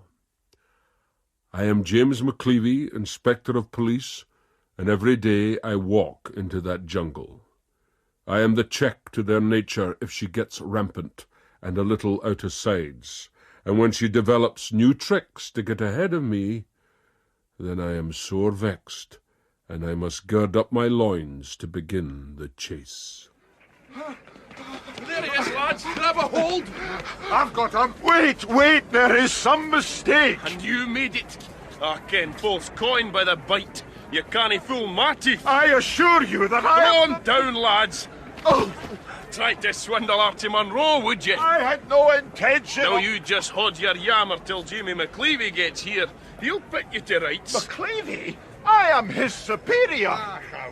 Oh! Well done, Tommy. Superior. You couldn't blow his whistle. And then this 15-stone ruffian drops his great backside onto my midriff and squashes me flat as a flounder. But why run away to begin with, sir?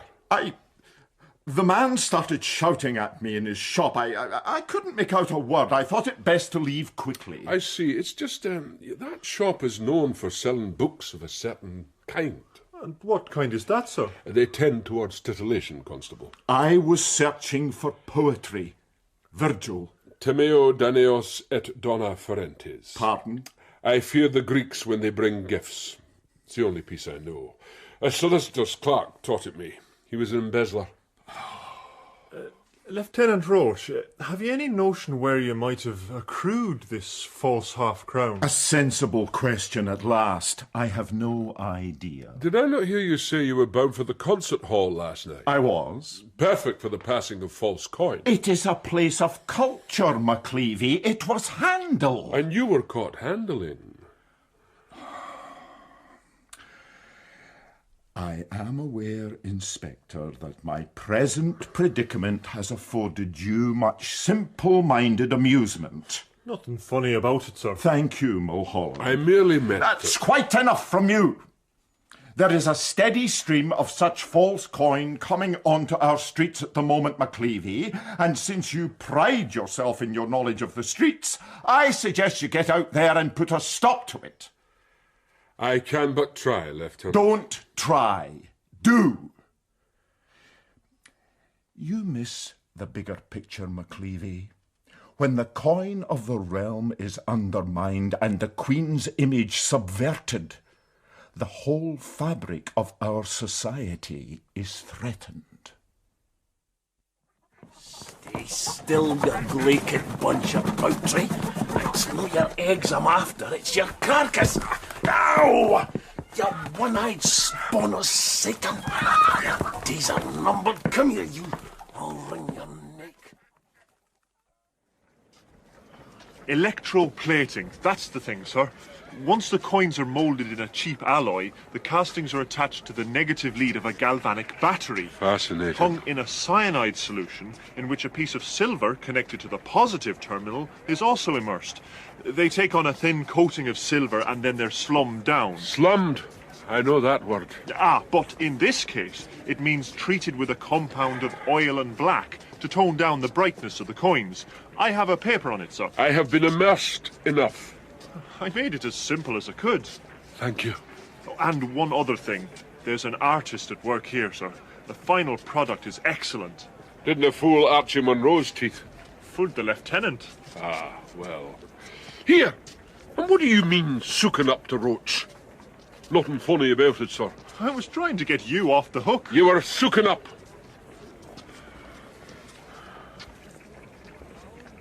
No need to take it out on me because you're not up with the latest criminal scientific advances, sir. I prefer the human mind. It's the human mind which creates the advances. I'm a kindly soul, so let him have the last word, but to my thinking, no amount of scientific palaver can ever compensate for a knowledge of the human psyche. People, they are my science. To the matter in hand.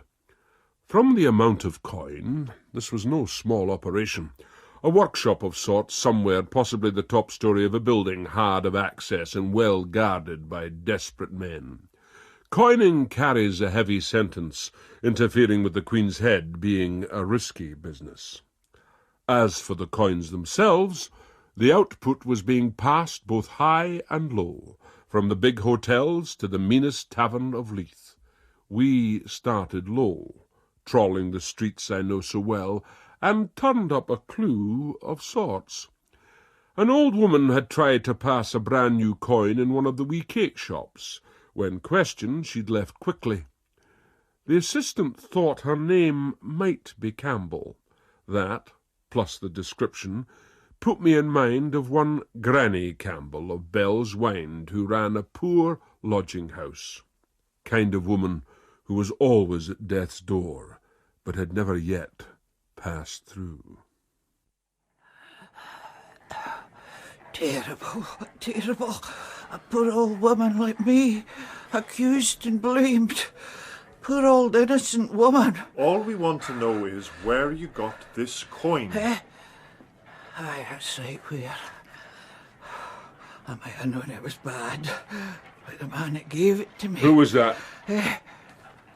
Aye, a lodger. The lodger. His name? What? The name, Mrs. Campbell. Wait now. Regan. That's how I cried to myself, the sneaky devil. What did he look like? A cloudy man, with a bald head and a long nose. Said he was a merchant. He was going north, Aberdeen. When did he leave? This very morning.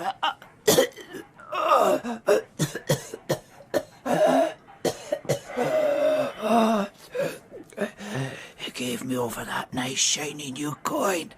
I should have known. Why did you run out of the shop? A gal looked at me, strange. She'd an evil eye, and I was innocent. Just a poor... Yes. Regan. That was his name. Did he visit any of the taverns in the area? Duck Open Trumpet, that's nearby. I think he went there. Thank you. I'll have to take this coin as evidence. What about me? That's me. I have a ground short. Unfortunate. Here's the law. Take, but never give. I can give a receipt. A receipt? What good's that to hungry soul? I doubt if she's our coiner. Not a galvanic battery to be seen. You kept kicking at her, Mulholland. Were you suspicious? No, it was just the hair, sir, on her chin. The mole, you mean? It was sprouting. I've never seen the like before. Not even on the farm. Mrs. Dewar, how are you? No bad considering, Inspector. Would you like a dram? No, thank you. I'm looking for a customer of yours, name of Regan. Ugly wee man. The name I don't know. As for the other, take your pick. There's hundreds. A merchant type, bald head, long nose. Nothing comes to mind. Any of this false coin land up in your takings? I hope not. But you don't know till you go to the bank. When did you ever go to the bank, Bessie? True enough. That man of mine has it spent before I can get there. I'm dying of thirst out here. Your pardon, Inspector. Bit of a wild goose chase there. That explains the feathers. Eh? Blowing round your feet. From under that door to the side. Must be the kitchen. No, the kitchen's back a ways. I have a feeling that maybe Sandy's dead. Sandy? Mrs. Dewar's fox of a husband. I'll wager that door is locked. We'll just take a wee turn round the back, Mulholland. Following the debris of plumage, sir. Very scientific, Mulholland. Who knows where it may lead?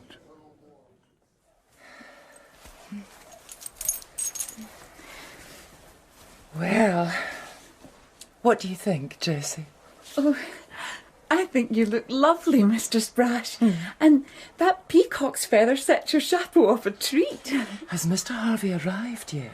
I'll give a shout below. No, Jessie, you may inquire, but don't bowl down like an oyster woman. Excuse me, mistress. Oh. Well, answer it, Jessie. I hope you don't mind. I showed myself up. You seem to know the way. I brought you some flowers. Oh, what bonny roses! Red as a cardinal's hat. Many things are red, Jessie. Indeed they are. The blood, the heart, the lips. I'll put them in water.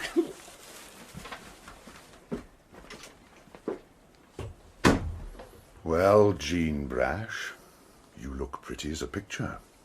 Pictures get hung on walls. I admire closer handling.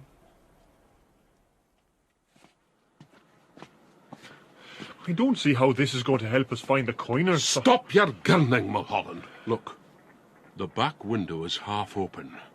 Ready? 1, 2, 3.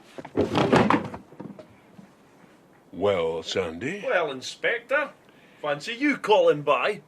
That's a fine collection of birds you have in there. Aye, and well plucked. 9 hens, 9 ducks, sir. Mulholland here knows his poultry. Where did you get them, Sandy? They flew in at the window. Just the way that Bologna sausage did 2 years ago. Ah, no. That's still a mystery. You stole those birds, Sandy, and we shall find the rightful owner. But will the owner know the bird? That's the problem, sir. They've all been plucked clean. Not even a head feather left. No chance of identification. I am not letting the snaffler free. Mr. Roach won't like it, sir. Then he may lump it. You will take that pillowcase there, collect every single piece of plumage. You will tie the birds' legs together, hang them on a pole, and we will take all this to the station. I'll do your bidding, but you're wasting your time, Inspector. Let her in, Sandy. Pity me! Looks like a slaughterhouse. Your husband is coming with me, Mrs. Dewar. Theft is the charge. The Lord's will be done. You'll not get rid of me that easy. If you have disgraced the house, Sandy, then you must dree the dregs. There you are, Sandy, a malediction steeped in alcohol. Well, get on your hands and knees, and let's see those feathers fly. I had high hopes that Mrs. Dewar, who was obviously losing conceit of Sandy, might assist me in making his absence more permanent, but she disappointed me. She would say nothing against her lawful husband, unlawful though she might think him to be. By now I had gone too far to recede, so when Sandy had finished his labours, off we went in procession, ducks, hens, and filled pillow dangling on the pole, a sorely abashed Mulholland holding up at the rear, Sandy on the other end grinning like a loon, and myself parading in front. All we lacked was a big bass drum. There were many comments passed as we moved through the high street, few of them felicitous.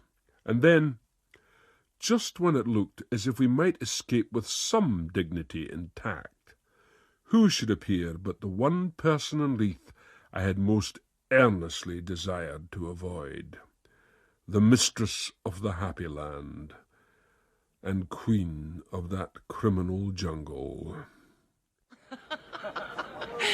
James McLevy, are times so bad you must sell poultry on the streets? I'm on a case. A pillowcase? My friend, Mr. Harvey, Jem, this is Inspector McLevy, the man I've been telling you so much about. Ah, but nothing could quite prepare me for the reality. Your servant, sir. Have we not met before? Oh, I doubt if we move in the same barnyard. And is it not Constable Mulholland I see, hiding behind that duck? He's at the right end of it and all. Be quiet, you. Afternoon. Fine weather. It is indeed, especially when you're bound for the Leith races. Would you like me to lay a bet for you, McLevy? No, thank you. Are you visiting Edinburgh, then? Yes, I've come to see the sights. Most rewarding. Some of them are very beautiful, some are most outlandish. Where do you come from originally? My mother's womb. Well answered. Such a fine response deserves a kiss. Do you not agree, Inspector? When I think of a kiss, I think of Judas. What a tortured life you must lead. I think you're jealous, McLevy. Well, we're off to the horses. Leave you with your ducks and hens. Aye, he's trying to put the theft of them on me, but he has no proof. Oh dear, what a pity. Proof is everything, I'm afraid, Inspector. Proof is everything. Goodbye, McLevy. I'd blow you a kiss, but how could it find a place to land on that sour face? You, Jewer, off with your jacket. And you, Mulholland, the same. Quickly! What's going on, sir? This jacket. Smells of chicken. There. Not much of a disguise, but I'll have to do.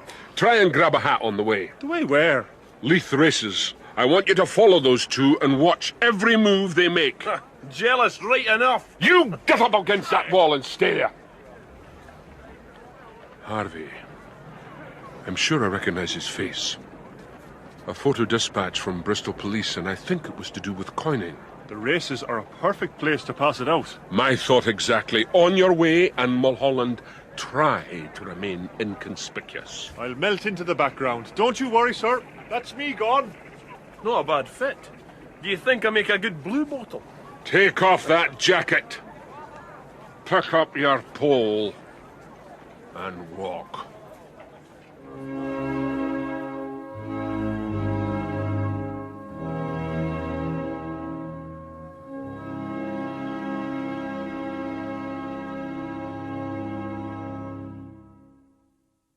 Jealous. Huh? McLevy, on passing the cold room, I discover it to be full of poultry corpses. Just so, sir. I arrived back to find 2 separate reports of foul theft. I've already apprehended the thief. The birds are awaiting identification. That may be difficult unless one of them has a gold tooth. I seem to remember sending you out on quite another investigation. That matter is in hand, sir. I hope so. Reports indicate that some of these coins have turned up further north, Aberdeen no less. Aberdeen? I can wire them details of a possible suspect, but more importantly, I am myself waiting for a telegram from the Bristol Police in response to an inquiry. An inquiry? Yes, sir. I see by the look in your face that further questions are pointless, but I assume I will be kept abreast of any important developments. You will, sir. Aye, good. Because I don't want you going off half-cocked, James. You did that once before with some unfortunate results. I have learned my lessons. I hope so. And in the meantime, try to get your mind out of the hen run.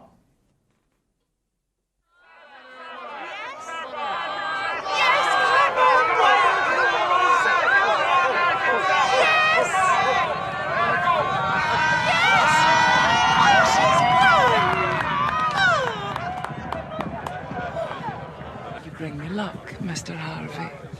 I have more to offer than mere luck. As you have proved. And shall again, I trust.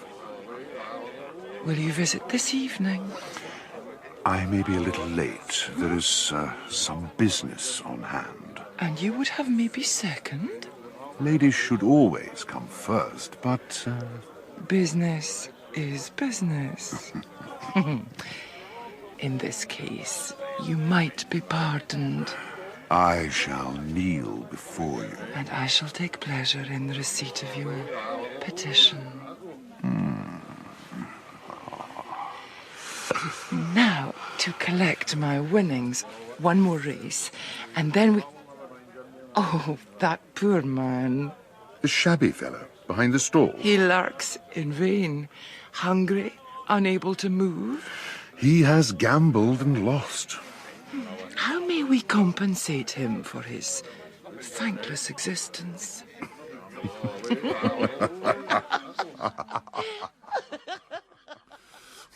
Not a dud coin to be seen. All the wagers in notes, and then they had the cheek to send me over a stale piece of pie to keep my strength up. I thought you melted into the background. I'm too big for a jockey and the wrong shape for a horse. What about the donkeys? Eh? Never mind. Have a look at this photo. Aye, that's him right enough. My memory did not play false. No, I must have missed that dispatch. Too busy reading one of your advanced papers, but I must say, Mulholland, science is a wonderful thing. Is it now? I wired the Bristol police 2 hours ago, and here is my response. Even kept his name. Jem Harvey, known as the Swell, a high-class coiner and ladies' man. Just says coiner. My own observation. Things have been getting a wee bit too hot for him down in the West Country, so he's obviously decided to travel north, thinking the pickings easier and the police less intelligent. He does that. I dogged him back to the North British Hotel, and he had the effrontery to wave goodbye and call over I should take some rest, as he wasn't going out till later this evening.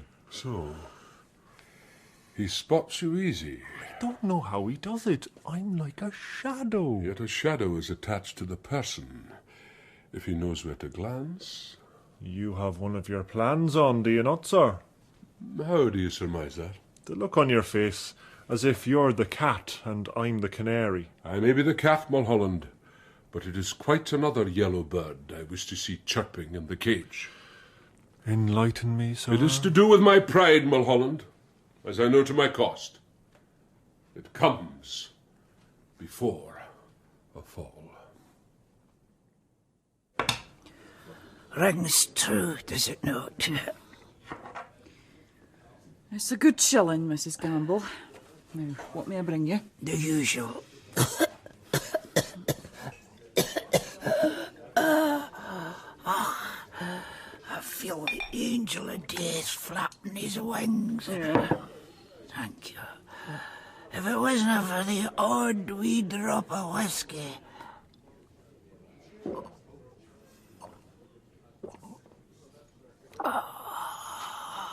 Life wouldn't be worth living. Oh, it's not so bad. Aye, you seem cheery enough.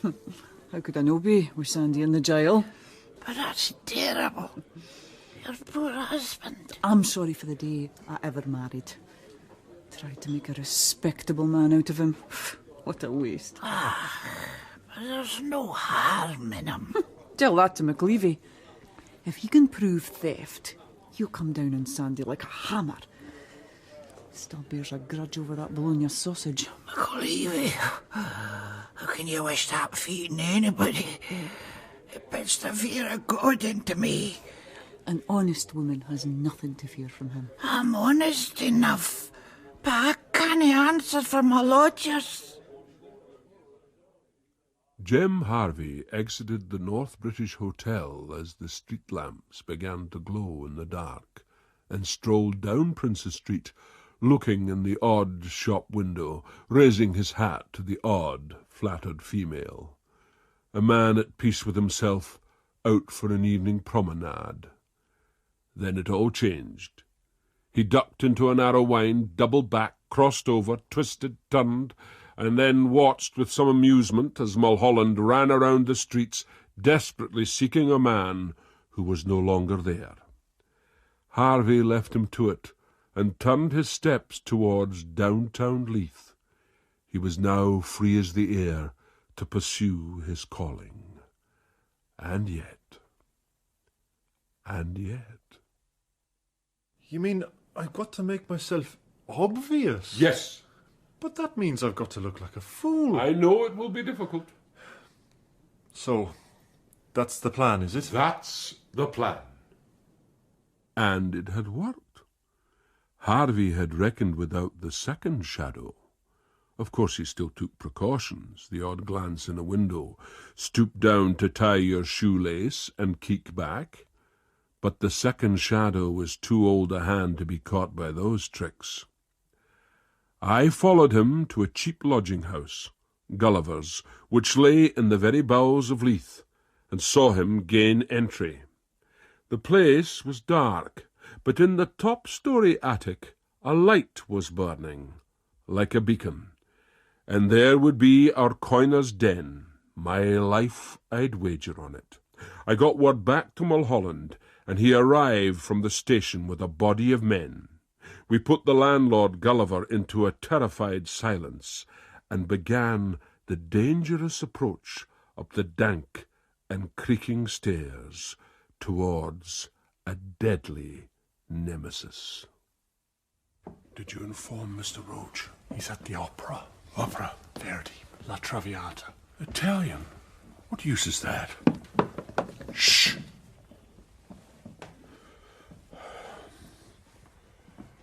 All right, boys.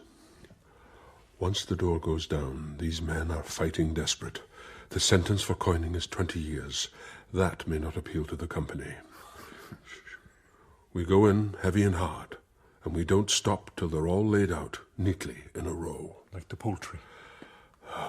Now, up with the sledgehammers, and let them know that justice is a-knocking at the door. On my word. 1, 2, 3.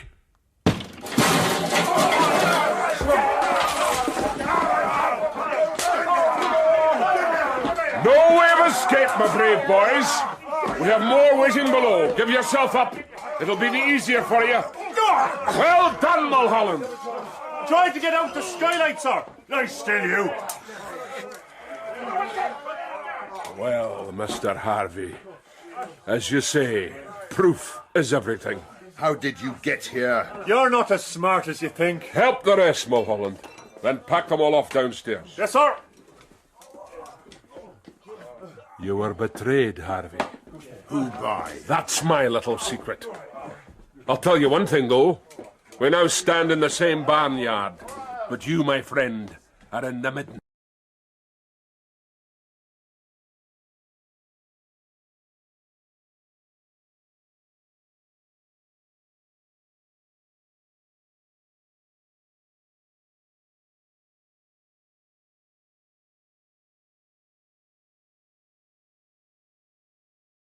Come in.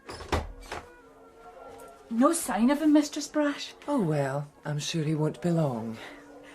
What if he's found another sweetheart? I hope not. For his sake.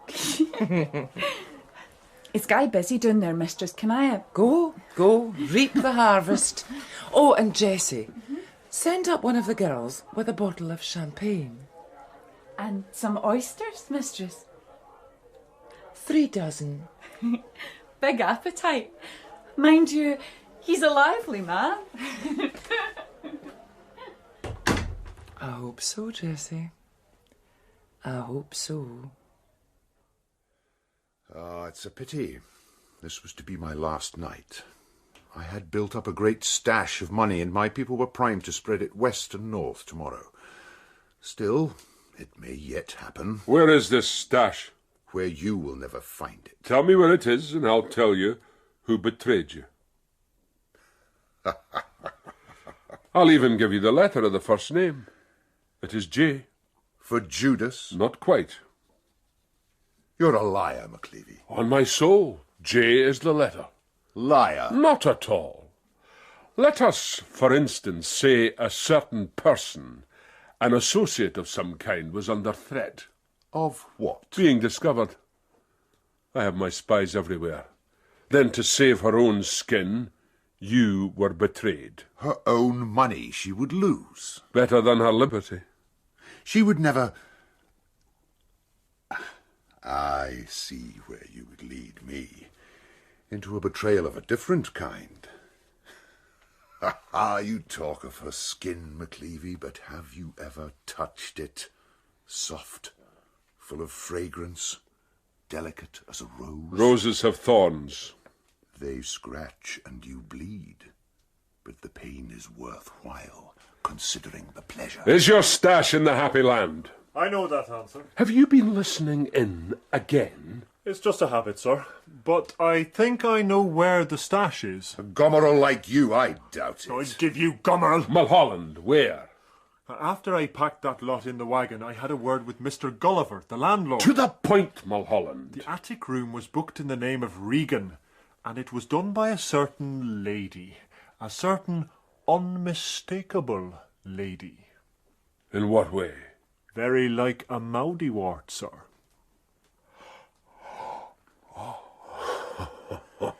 You dirty, stinking blue bottles!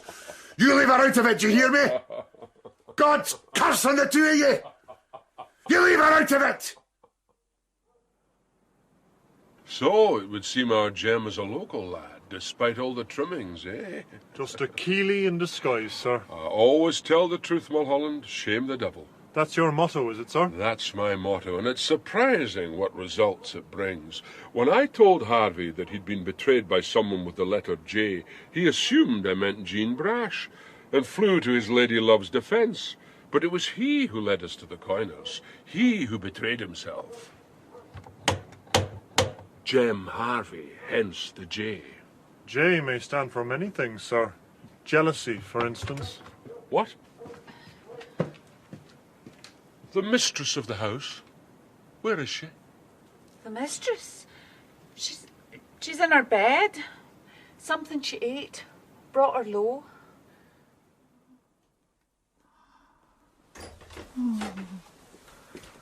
Here she is, sir. You may go.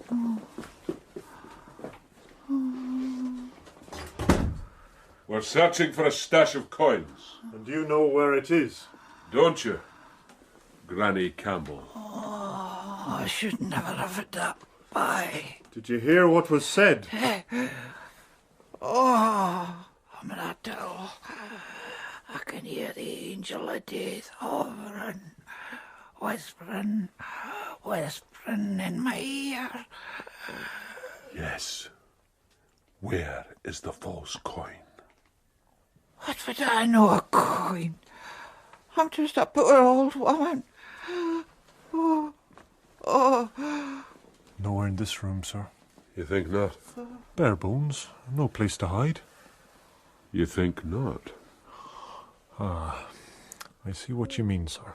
On my word, then. But what if it kills her? I'll send some flowers. So, Granny, you hired a room for a certain Mr. Regan? Oh, my poor belly. Gulliver the landlord gave us your description. There's thousands of old women. But not with a mole like yours. You should really cut back the hairs, Granny. They're natural. All God's creatures grow here. Now, Mulholland. You murdered me. Shame and bait your heed, you murder. A poor old woman who never harmed a living. Be quiet! soul. You were right, sir. Not for the first time. A trap door. Under the bed. Very clever. But not clever enough. And when we lift it up, Mulholland, I wonder what we'll find. We found the stash. In fact, the granny and Harvey were related, the son of one of her many nieces. She helped them get the attic room and was only too pleased to offer her place as storage for the false coin. But then she got greedy and dipped in to buy herself a cake. Terrible thing, a sweet tooth. And Regan? He never existed. It was her family middle name, and Jem Harvey's as well. She had blurted it out when we surprised her, then hoped to put us off with a false description. It did, but not for long. We waited for the other members of the gang the next day. They came to pick up their output, then spread it east and north, but they were the ones picked up. As I walked into the station on a fine, fresh morning, I must admit that, save for one exception, I was pleased how it had all worked out. But despite that pleasure, I still had a problem on my hands. The fox was penned, but how to stop him louping over the gate? McLevy, my congratulations on the coiners. Thank you, sir. How was Verdi? Too tragic. I get enough of that here. Mrs. Roach enjoyed it, but I prefer the lighter pieces. I'm sure you do. What is Mulholland doing with these two hizzies? Bit early for the pavement parade, surely? Scullery maids from each house. They looked after the stolen poultry. Oh, here to identify the dead birds. I wish you luck, McLevy, but I fear the worst. Don't forget my suggestion of the gold tooth, or maybe one of them had a wooden leg. Very funny, sir. Did you ever find it? What? The book of poems. Huh? The one that caused you to hurtle through the streets and have your breadbasket dunted. Virgil, I believe. Did you ever find it? No, I did not. I'll keep my eye open. Do that, McLevy. The young ladies are waiting, sir. Shall I go and get Dewar from the cell? Why not? More the merrier. We may wheatle and quack together. Now, ladies, don't be afeard. The room is cold, but that's just to stop the flesh from rotting. Do they keep dead bodies in here? You'd be surprised what's laying on the slab. Now, here are your charges. Does the bell of recognition tinkle in your ear, Barbara? We had 9 hens, and there's 9 lying there, but they're total naked. In their birthday suits, Inspector. Who could recognise you in your birthday suit? Josie, is it the same for you? Oh, my poor wee ducks. Jeez, I fed them every morning. They come up in a line just like soldiers, but... I'm sorry, Inspector. Everyone was a different character. Now they all look the same. Come on, Dewar, in you go. No need to shove. Well, here's a pair of fine wee chookies. Oh. Do you know this man? Have you ever seen him hang around your houses? No, nor me, but I don't at all like him. I could change that with one kiss. I'd rather kiss a toad. You can't get the proof, eh? I have the laugh on you, Inspector. I'll thank you to let me go now. Think, girls, is there nothing, no physical quirk of any kind that can help identify your charges? A wooden leg. Something like that. A wooden leg? Of the pensioner. The what? He had a spliced leg. A dog broke it, but he cured up a month ago. The 5th duck. From our end. Examine the leg. Jim, look. You can see where the sore's healed. The right leg. And it's still got the marks of the string on it. And here's the corporal. What? What you said put me in mind. In mind of what? He was stone blind in the one eye, lost his sight in a battle with Mr. Grant's cock and never recovered. I had to approach the hens from the left. Oh, it's my bonny corporal. Oh, but I am vexed to see him in this condition. That's the wife for you, Mulholland. If she has a qualm of pity for a bird, what may she not have for a man? I'll take note of that, sir. So, Sandy, I reckon 30 days for the hens and another 2 months for the ducks. How come double? Second offence. Your goose is cooked. Take the young ladies to the desk, Mulholland. Have them make statement. Yes, sir. Come along, Josie. After you, Miss Barbara. Damn you, McLevy. Do you never give up? Have you nothing better to do? Yes, and I do it. And then I come back to you.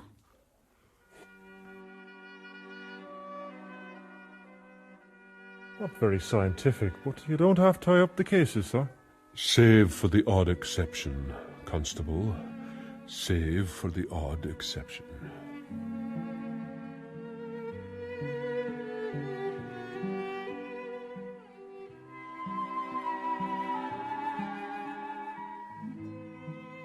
You look a bit pale, Jean. I had a restless night. Conscience? Oysters. Uh-huh. Speaking of pandas, we prized your Mr. Harvey out of his shell last night. So? I heard. He now lies in the gastric juices of the law. He has indicated that you supplied the capital to promote his coining enterprise. Why would he do that? He faces a 20-year sentence. Perhaps he hopes to mitigate it somewhat by spreading the load. Let him stand up in court and say so. I will deny it. Proof is everything, Inspector McLevy. Why so formal, Jean? What do you want here? I merely came to apprise you of an imputation against your good name, Mr. Sprash. I will deny it, and I don't believe Jem said any such thing. Well, we shall see. He is a gentleman. He takes on that air, but underneath. In any case, once his fine long hair is cut to the bone and he swaps his topcoat for a canvas jacket, he will be indistinguishable from all the other inhabitants of the penal barnyard. Have you anything else to say? Not at the moment. The meridian approaches. I may treat myself to a twopenny tightener. Nothing sharpens the appetite more than bringing down a villain. Good day, Inspector. Good day, Jean. I would blow you a kiss, but it will freeze on that cold face of yours.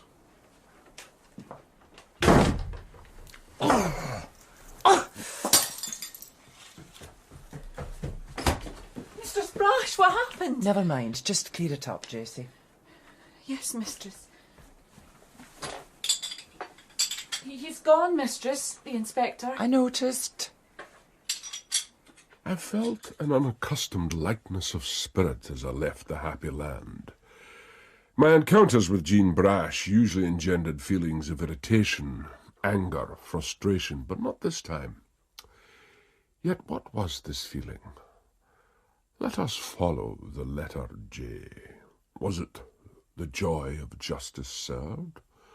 Or was it jealousy fulfilled? Who knows? I stood on the street and watched the ebb and flow of humanity, each person carrying their different world like a hen carries an egg. And for once, I allowed myself to feel part of it, just bobbing along, curiously, content.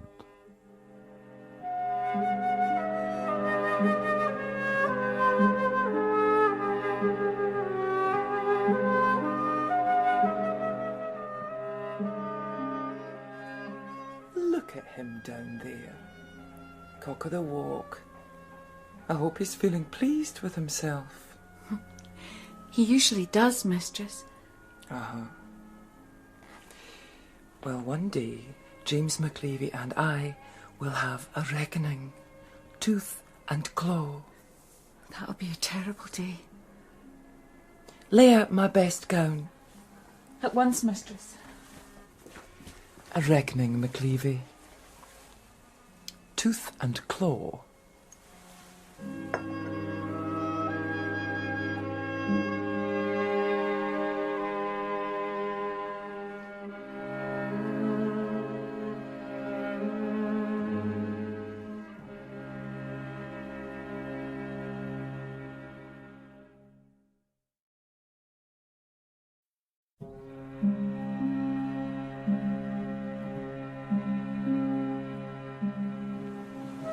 There are such dens within these crowded alleys as virtue scarce dare enter. Vice sits there like a grim ogre fattening on men's souls, casting around 1,000 loathsome nets wherein to tangle heedless passers-by, or like a foul dragon breathing forth such fumes as virtue cannot live in. We are God-fearing people, raised under the banner of salvation, and we extend the hand of friendship to those less fortunate. But when that hand is dashed aside, what may we do? Strike them down! Vengeance is mine, saith the Lord. It is his will we must obey. To do violence is to descend to the level of the beasts, the very scars who infest our streets. To do violence is to strike God in the face. Would you dare do that? You are good Christian men and women. You cleave to the commandments. And what says the 6th? Thou shalt not kill. Tell that to Andrew Carlyle. Aye. A good man lies dead. A family has lost its father. Murder! The Lord looks down with sorrow on the evil of men. Despite this cold November night, there are many here gathered. Our souls are troubled, and we wish to know what best to do. And the wind howls round us as if in answer, the cold, clean east wind, which gives nature to our very city. Let us be like that wind. Let us sweep the dirt from our streets and fan a white flame to purge the criminals who infest our lives, without violence, but with a cold, clean certainty. Let us clear out the streets and make them safe once more for decent men and women to walk upon. All this we do in the name of the Lord. Our Father, who art in heaven, hallowed be thy name. Thy kingdom come, thy will be done, on earth as it is in heaven.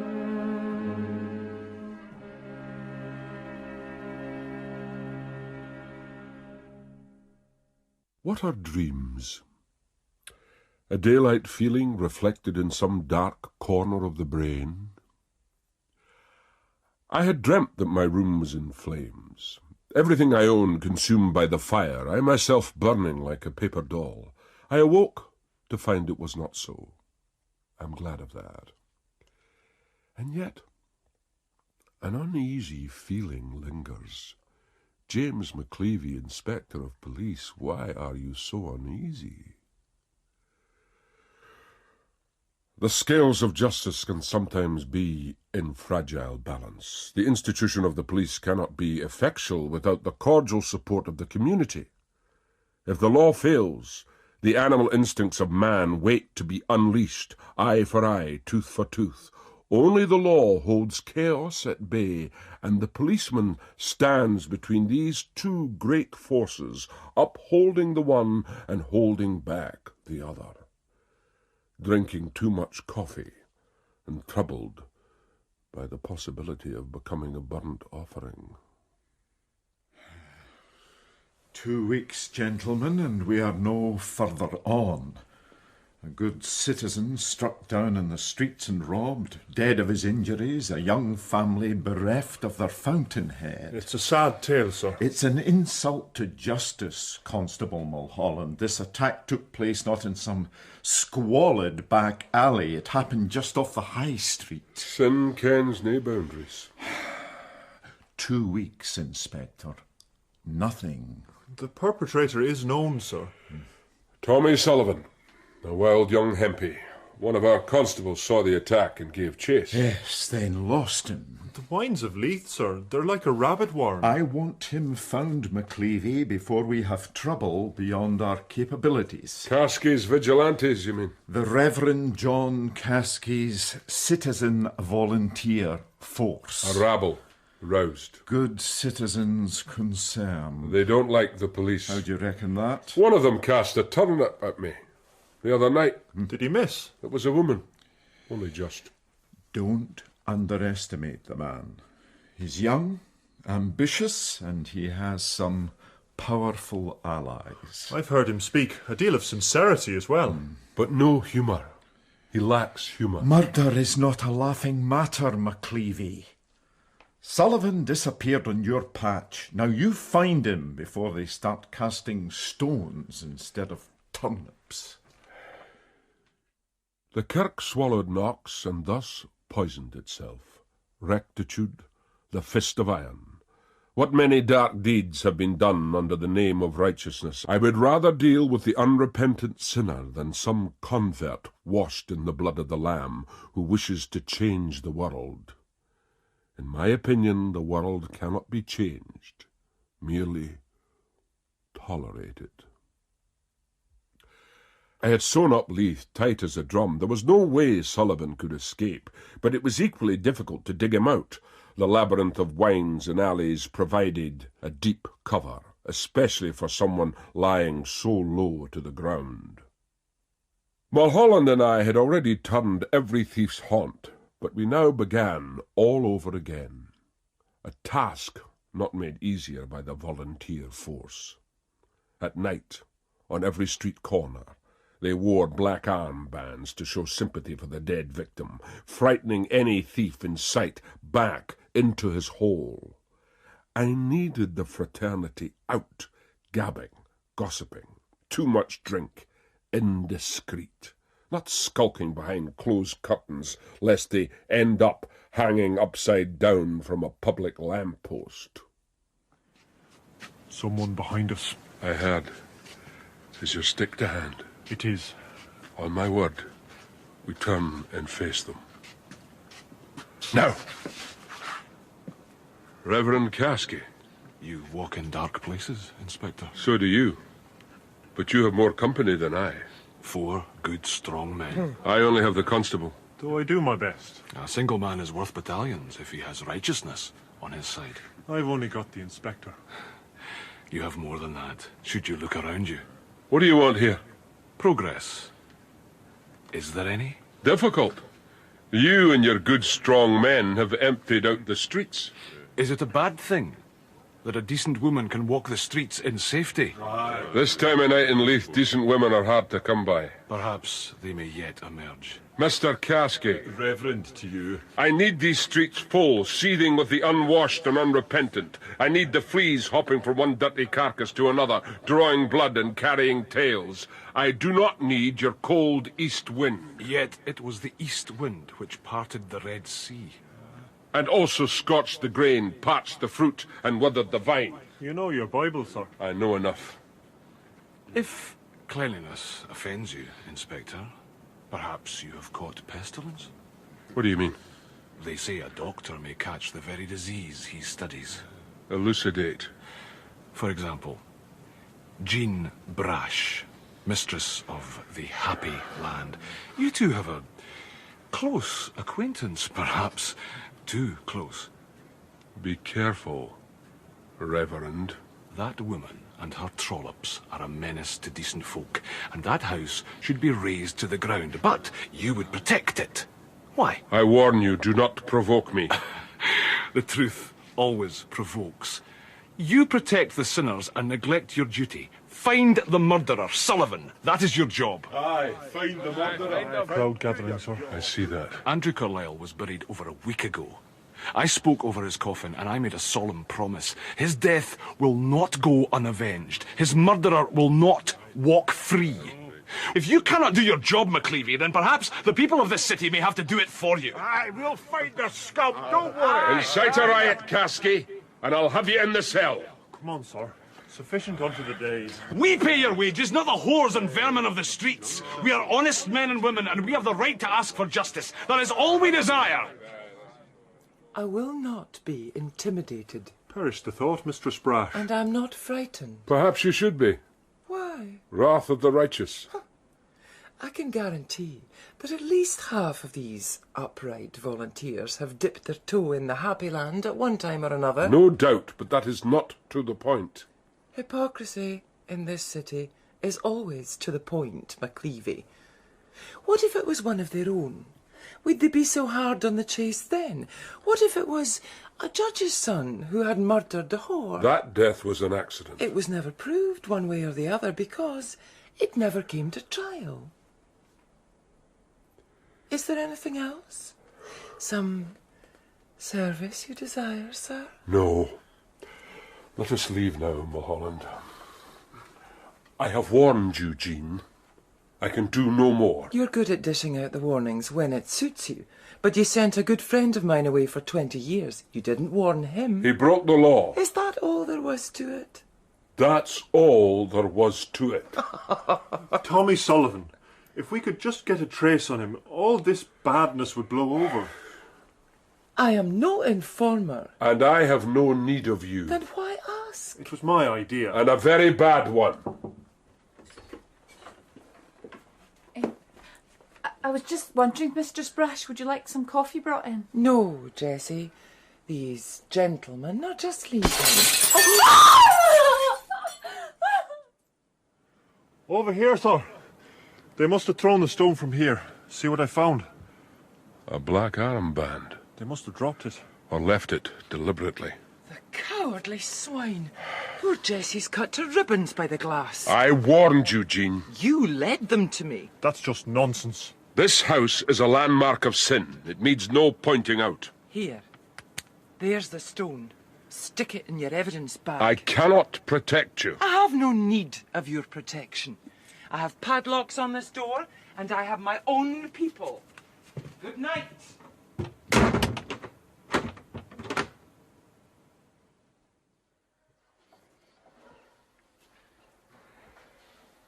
You know, Mulholland, there are times I feel like a paste of meat stuck between two bits of stale bread. An old sandwich. Exactly. An old fusty sandwich. Inspector McLevy, may I have a moment, please? More paste. More stale bread. Gentlemen, I have the honour to present to you Miss Jennifer Carlyle. Your servant, ma'am. Your servant also. Good evening. Miss Carlyle has called to inquire as to the progress of our investigation into the matter of her father's unfortunate... murder. I take it from the look on your face, Inspector, that tonight has not advanced your cause. Not so far. Did you know my father, Inspector? I did not have that honour. He was a decent, kind man. I'm sure he was, miss. He had withdrawn money for staff wages. He came out of his office, locked the door behind him, and then was most despicably struck down. A knife in his heart, the money taken, his life gone. That would seem to be the way of it. My mother and sisters have gone to the country. I'm staying here until this animal is found. I did not know your father, but I do know Tommy Sullivan. Would you like to hear? If it pertains. It may. The son of a street woman, father unknown, a gutter snipe, a wild young boy, a wild and insolent young man. He heads towards the gallows, surely as if the devil himself had drawn out the trail. Are you trying to excuse him, McLevy? No. But who knows what his fate would have been had he Miss Carlyle's advantages? You go too far. No, it pertains. You mean he's not an animal, as such? Animals may be hunted down and slaughtered. Sullivan is under the rule of law. And yet he committed a most foul murder. That he did. It was only a matter of time. I knew that. And yet you waited.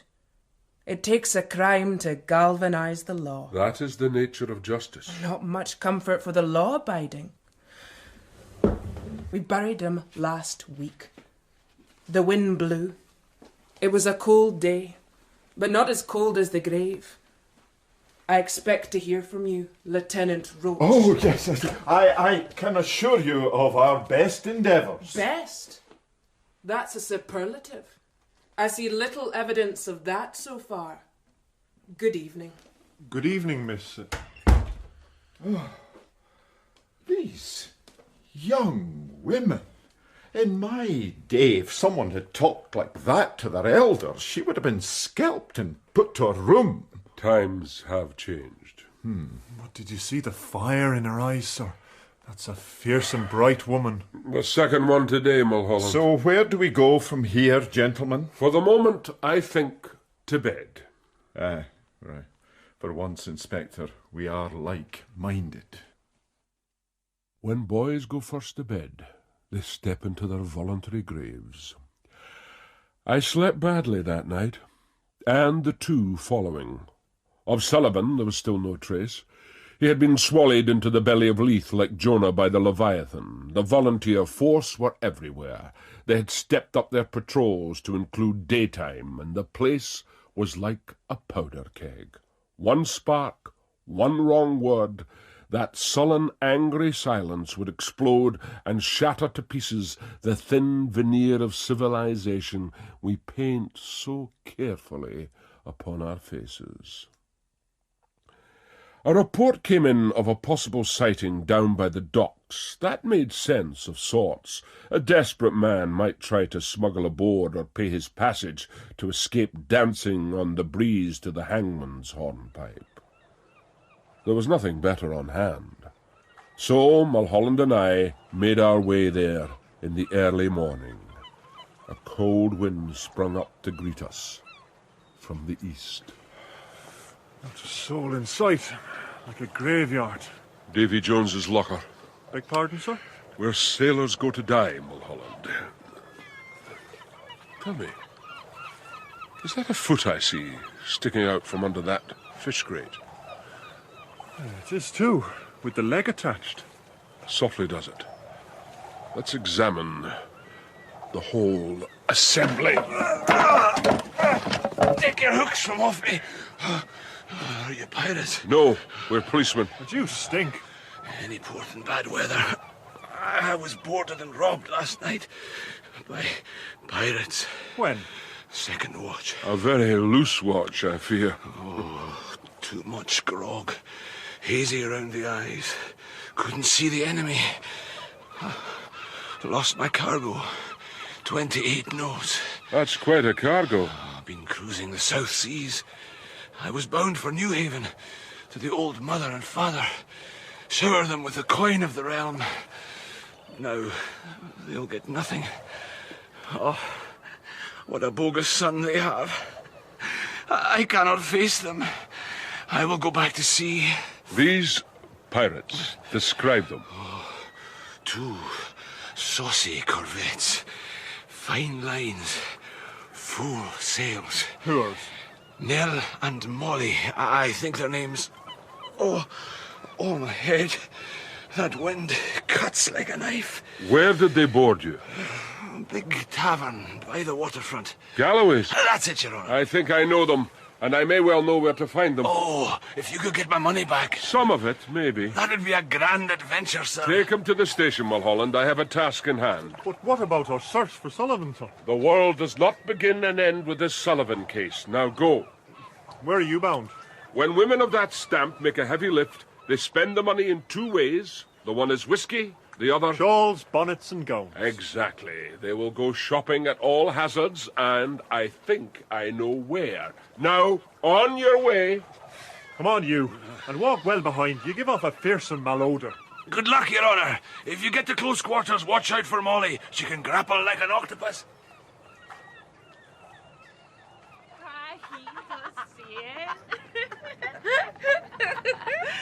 Aye, that hat fair suits you now. You look like a queen. Your turn next. Where shall we go?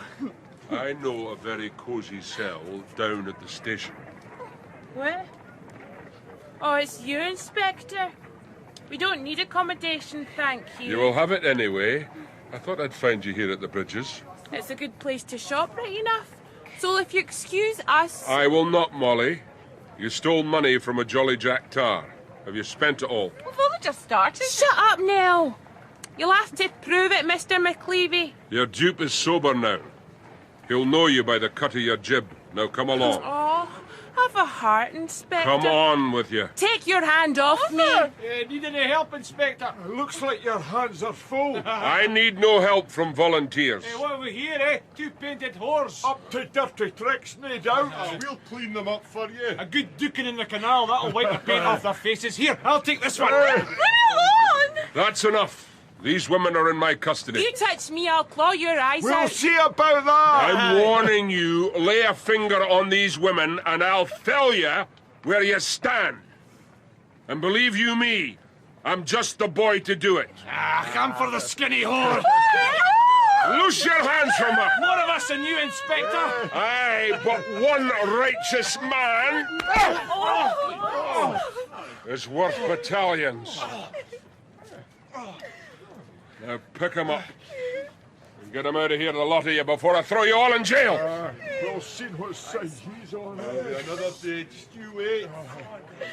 Now, ladies, if you would do me the honour of accompanying me to the station. It'd be a pleasure. Crush my new bonnet. Ah, there are worse fates, Nell. Now, come along. Come along. Bob Geddes cannot thank you enough, Inspector. £23 still left out of the 28, more than I dared hope. More than you deserve. They spent 5 on the hat. She may keep it. Not where she's going. And you're bound for New Haven with no deviations, eh? Straight as a flying fish, sir. I'll take the old ones out for a stap of a meal, linen for my mother, baccy for the old fellow. Oh, you've salvaged my wreck, Inspector. God bless you. And you, Constable. I apologise for inflicting the smell of herring upon your fine person. This fine person forgives you. Time to weigh anchor. I am a son of Neptune, proud of it too. And what I say is, God bless you both. Not often a blessing comes our way. We may need it. Mr. Roach was called out to a special meeting this morning by the captain of police. That seems ominous. The very word, sir. Inspector McLevy, one of the women wants to talk to you. The women? The accused, you mean? Yes, sir. In confidence, she said. Just you and her. Well, don't bawl it all over. Bring her to my office. I'll do that, sir. Was I ever as glaikit as that? Worse. He gave us the money, you know. Who? Tarry Breeks, the sailor. He got as fou as a puggy and showered us with notes. That's your defence, is it? The truth. We'll see what the judge thinks. Is this your confidence? No. You saved us for the mob. You could have walked away. I would have managed fine, but Nell, she's a weak thing. And you're a fine guide for her. How else is she to live? But I owe you, Inspector. You stuck your neck out. You owe me nothing. I do my job. I owe you. And I don't like that. Well? The murder night, I saw Tommy Sullivan. Where? I saw him go in the back door of a place. I saw who let him in. Tell me. The Happy Land. Jean Brash. Are you sure of this? It was her. It was him. I was scouting that night for trade. I saw him run down the street, a knife in his hand, blood red. You used to work for Jean, Molly. You fell out. You're not great friends. I saw what I saw. Between us two, bring it to court, I'll deny every word. Of that I have no doubt. That's us even now, Inspector. I owe you nothing. Yes. That's us even. If Jean Brash was indeed sheltering the fugitive, then I would bring the full weight of the law down upon her pretty, fragrant neck. The iron collar. I would fit it myself. Now she had gone too far. No amount of deceit or trickery would save her this time. At first my blood boiled at her effrontery to tax me on misuse of law, while she herself hid a murderer behind her skirts. But then I remembered that vengeance is a dish best eaten after the temperature has dropped. When Roach limped back from the captain's table, bruised by remonstrance and censure, I acquainted him with events. He, of course, was all for charging into the happy land, banners waving and trumpets sounding, but I persuaded him otherwise. If Jean Brash saw or heard us coming, she would be warned, disappear into the labyrinths of Leith, Sullivan as well. We would have nothing. No, our raiding party must be meticulously planned and, most important, under cover of the night. In the meantime, a watch would be kept on the happy land, with the keenest possible eyes. Constable, what are you doing here? Miss Carlyle, hello. I might ask you the same thing. Curiosity, I suppose. Morbid.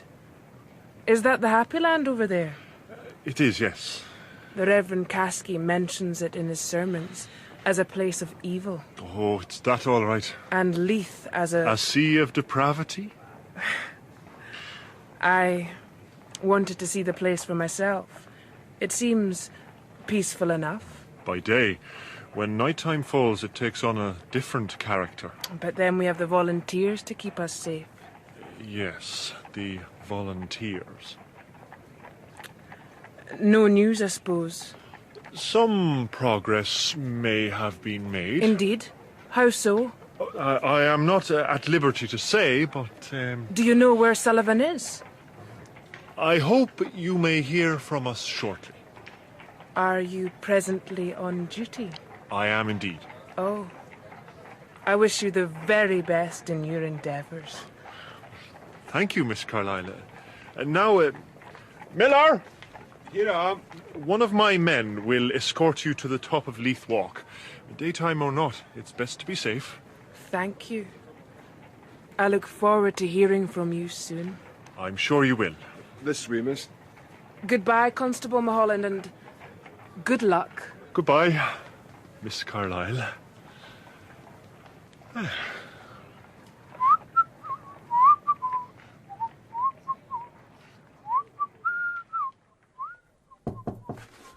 Who was it? Me, Jean.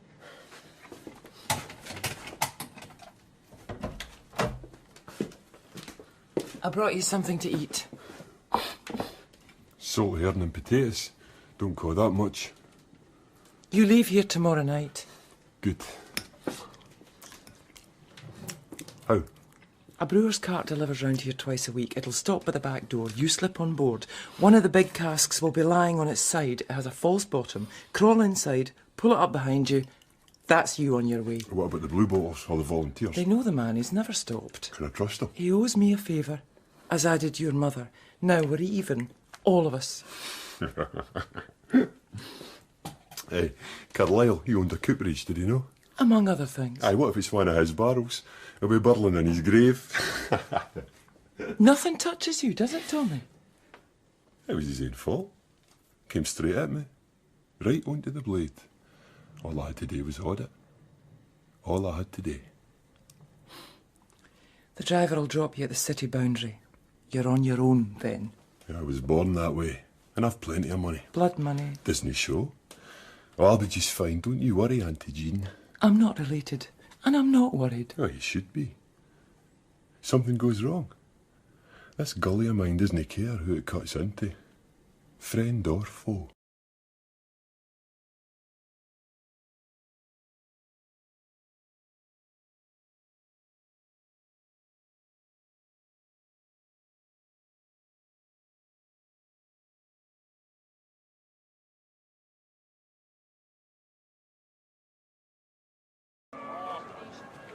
Damnation! What's going on here, McLevy? I'm no wiser than you, sir. Mulholland, over here.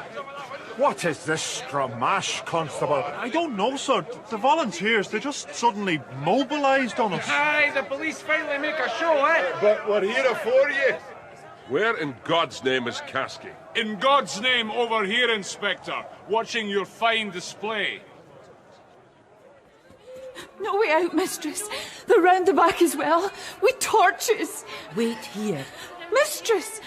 Mistress, where are you going? That's the wrong direction.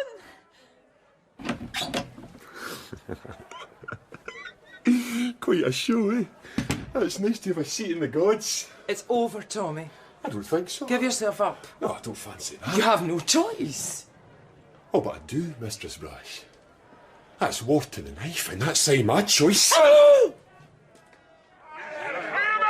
I must ask you to remove your men, Reverend Caskey. We have official business here. And we know the cause. Word has reached us. Sullivan, the murderer, is in that house of evil.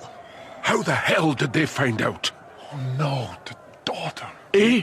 With respect, Mr. Caskey, we have our own authorised force and no need of yours. And also with respect, Lieutenant Roach, Sullivan has eluded your authority with considerable ease. We do not intend him to escape again. He will be apprehended and then given over. How? Piece by piece? Hung, drawn and quartered?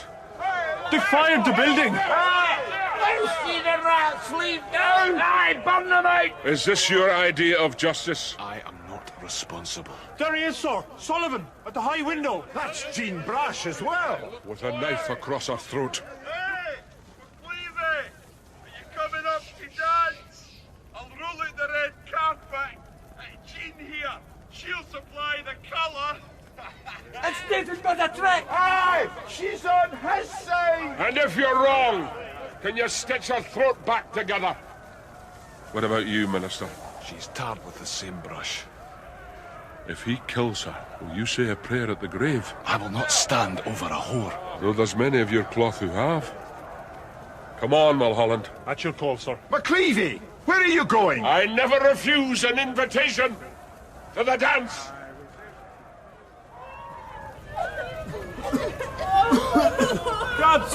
Damn thing! You women! Head for the door over there. My men are waiting. You will find safe haven.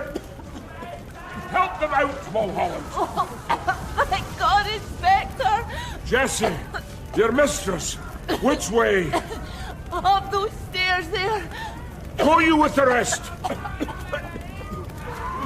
You may follow me close, Constable. I can't see you, sir. Well, never mind.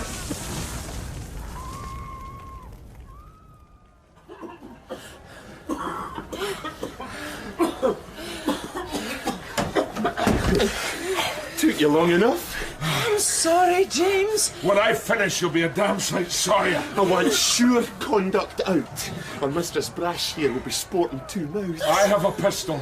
I am a good shot, Tommy.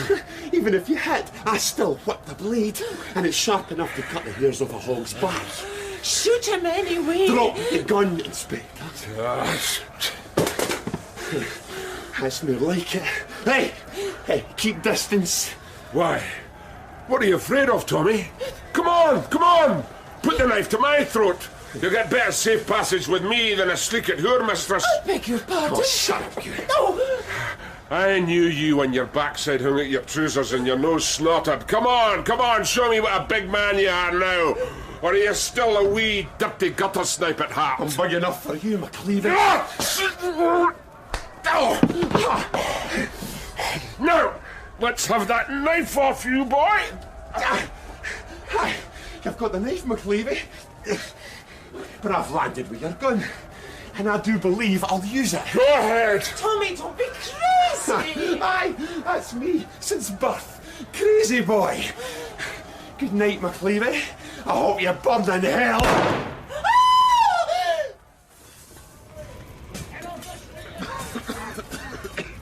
No sign of them, sir. And the flames beat us back. Aye, then keep clear, Constable Miller, and bring the rest of the men to safety. Caskey, if I have lost my two best men in that fire and I can prove your instigation, I will prosecute you to the utmost limit of the law. I am not responsible. She's going, sir. The Happy Land. She's going down.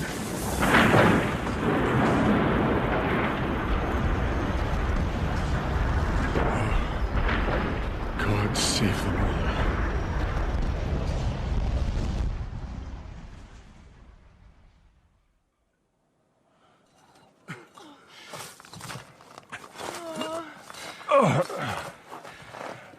right, Mr. Brash? Where's McLevy? Gone. Dead. Burnt to a crisp. Oh, McLevy! Oh, you... You did well together, Mulholland. My lungs were too full of smoke. No trouble, sir. On the farm I carried many a... Yes. You made a good shot as well. I was aiming for the arm. Well, you blew his brains to Kingdom Come. It's the first man I've ever killed, sir. And the last, I hope. But think of what you've saved. Now go you to Lieutenant Roach, and account me still breathing, so that his terrible grief may be short-lived. Is that irony, sir? Go! Sorry.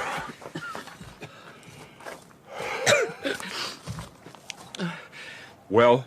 His mother. When I first saw this city, she looked after me. God, I was such an innocent. That's difficult to credit. She was a good friend. When she died, I promised I would look after her boy. Some boy. Already a young man. Wild. Too late. But I kept my promise. I took him in. Most praiseworthy. And I'm glad to say it will land you a long term in the Perth Penitentiary. I think not so. Any number of my girls will swear that Sullivan burst in for the very first time tonight and put a knife to my throat. You've just confessed to me. Unwitnessed, McLevy. And you know the law. Ah, Jean. Jean, your deceit saves the day. And yet your promise has destroyed you. How do you mean? Look around. Your kingdom, the happy land, it burns to the ground. All you ever had, all you ever owned was in that place. Now you have nothing. Only the clothes you stand up in. Now you're just another woman walking on the street. That's cruel, McLevy. But true. Yes. True.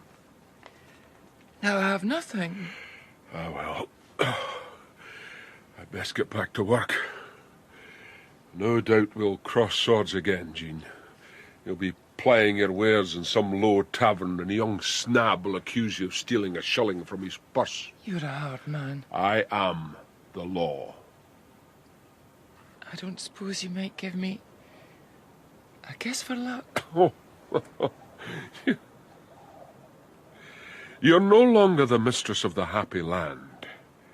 Now you're just Jean Brash. Close your eyes.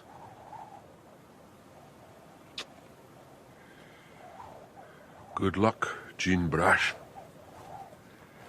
You'll need it.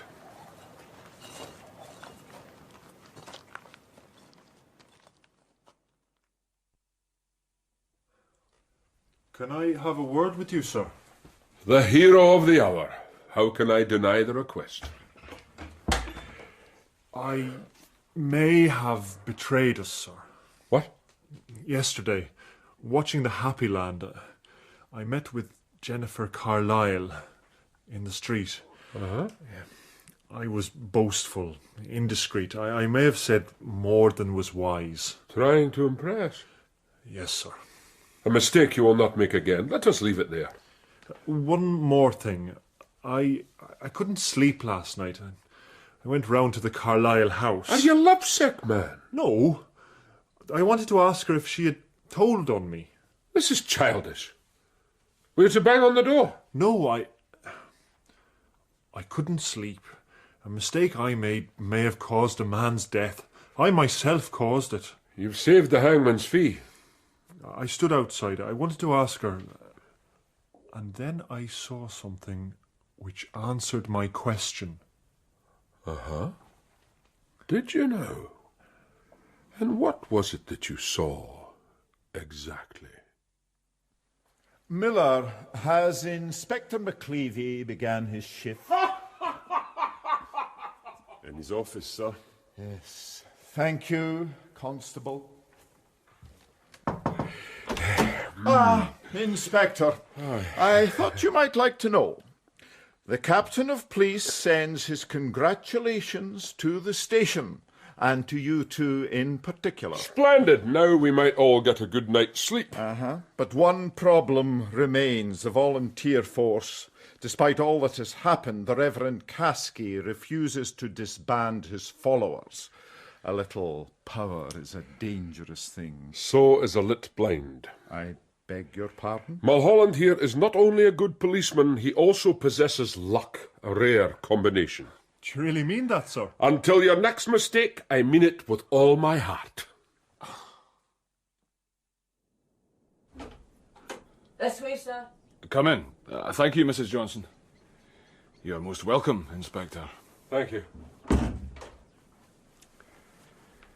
I am glad to see you are looking well. Better than last you saw me. Yes. I am working on my text for Sunday.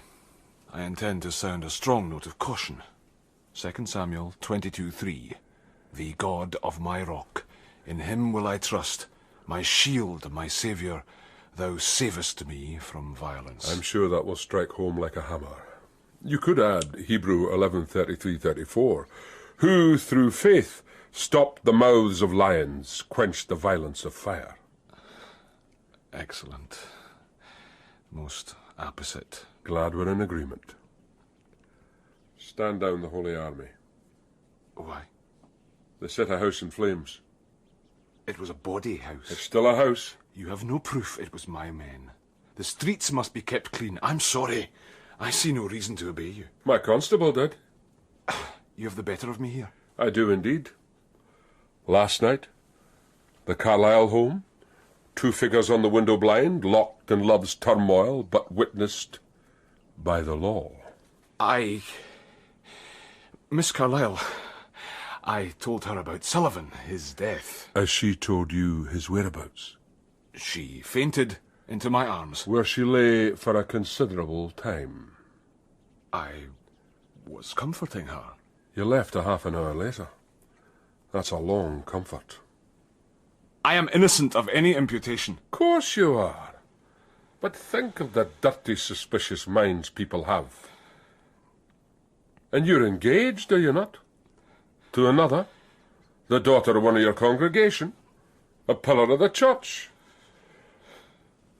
Perhaps until you get your affairs in order, Minister, it might be better if you retire from the public eye for a while and tell your followers to do the same.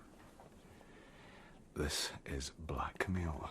Not at all, Reverend Caskey. It is life, as I see it. As I walked away from the manse, I reflected on a job well done. A murderer punished, a nuisance banished, and best of all, a thorn in my flesh left with only the clothes she stood up in. Ah, God's in his heaven, and justice has triumphed. May it always be so. Oh, come on, Jessie. Put some beef into it. I'm trying, mistress. One good thing about the fire, it weakened this brickwork. Now, I know it's somewhere near. Try further along. Hallelujah! Oh, you get all dirty, mistress. No, I don't give a damn. Help me pull it out. Come on. Oh, gosh. It's a fine heavy chest, right enough. Thank God it didn't burn. The wood's a bit charred, but no harm done.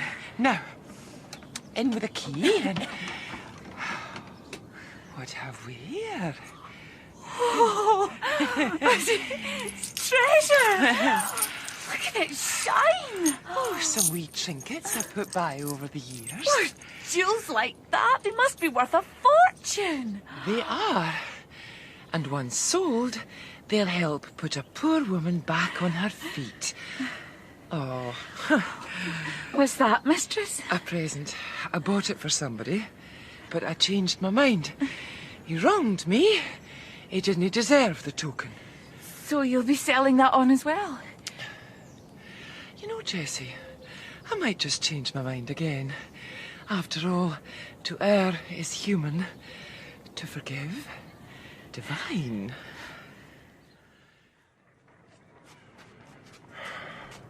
Back on the beat, Mulholland? Nothing better, sir. Especially when we're not tripping over the volunteers. Oh, aye. Hey, Inspector! A woman told me to give you this. What is it? How would that came? I'm not a policeman. Well, it's wrapped up well enough. Uh-huh. A music box with an inscription, sir. Yeah? On the lid. Aye. From JB to JCM. There's a wee note as well. I can see that. McLevy, I bought this for your 45th birthday, but you angered me, so I let it go by. Now I give it with an easy heart.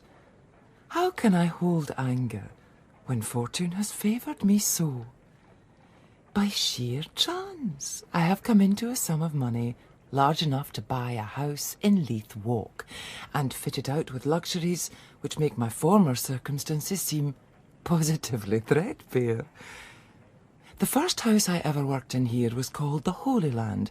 The second, which I owned, was called the Happy Land. The new one I propose to call, in honour of yourself, the Just Land. I hope this meets with your approval. When I look down from my high and lovely window, I know I shall see you walking the streets below. Do call if you are searching out a decent cup of coffee. Happy belated birthday. Your friend, I, J.B. The woman will plague me to my grave. JCM? What's the C, sir? Charles. I didn't know that. Not a secret. So, you have Jacobite leanings, sir? My leanings are my own affair. Are you going to open it?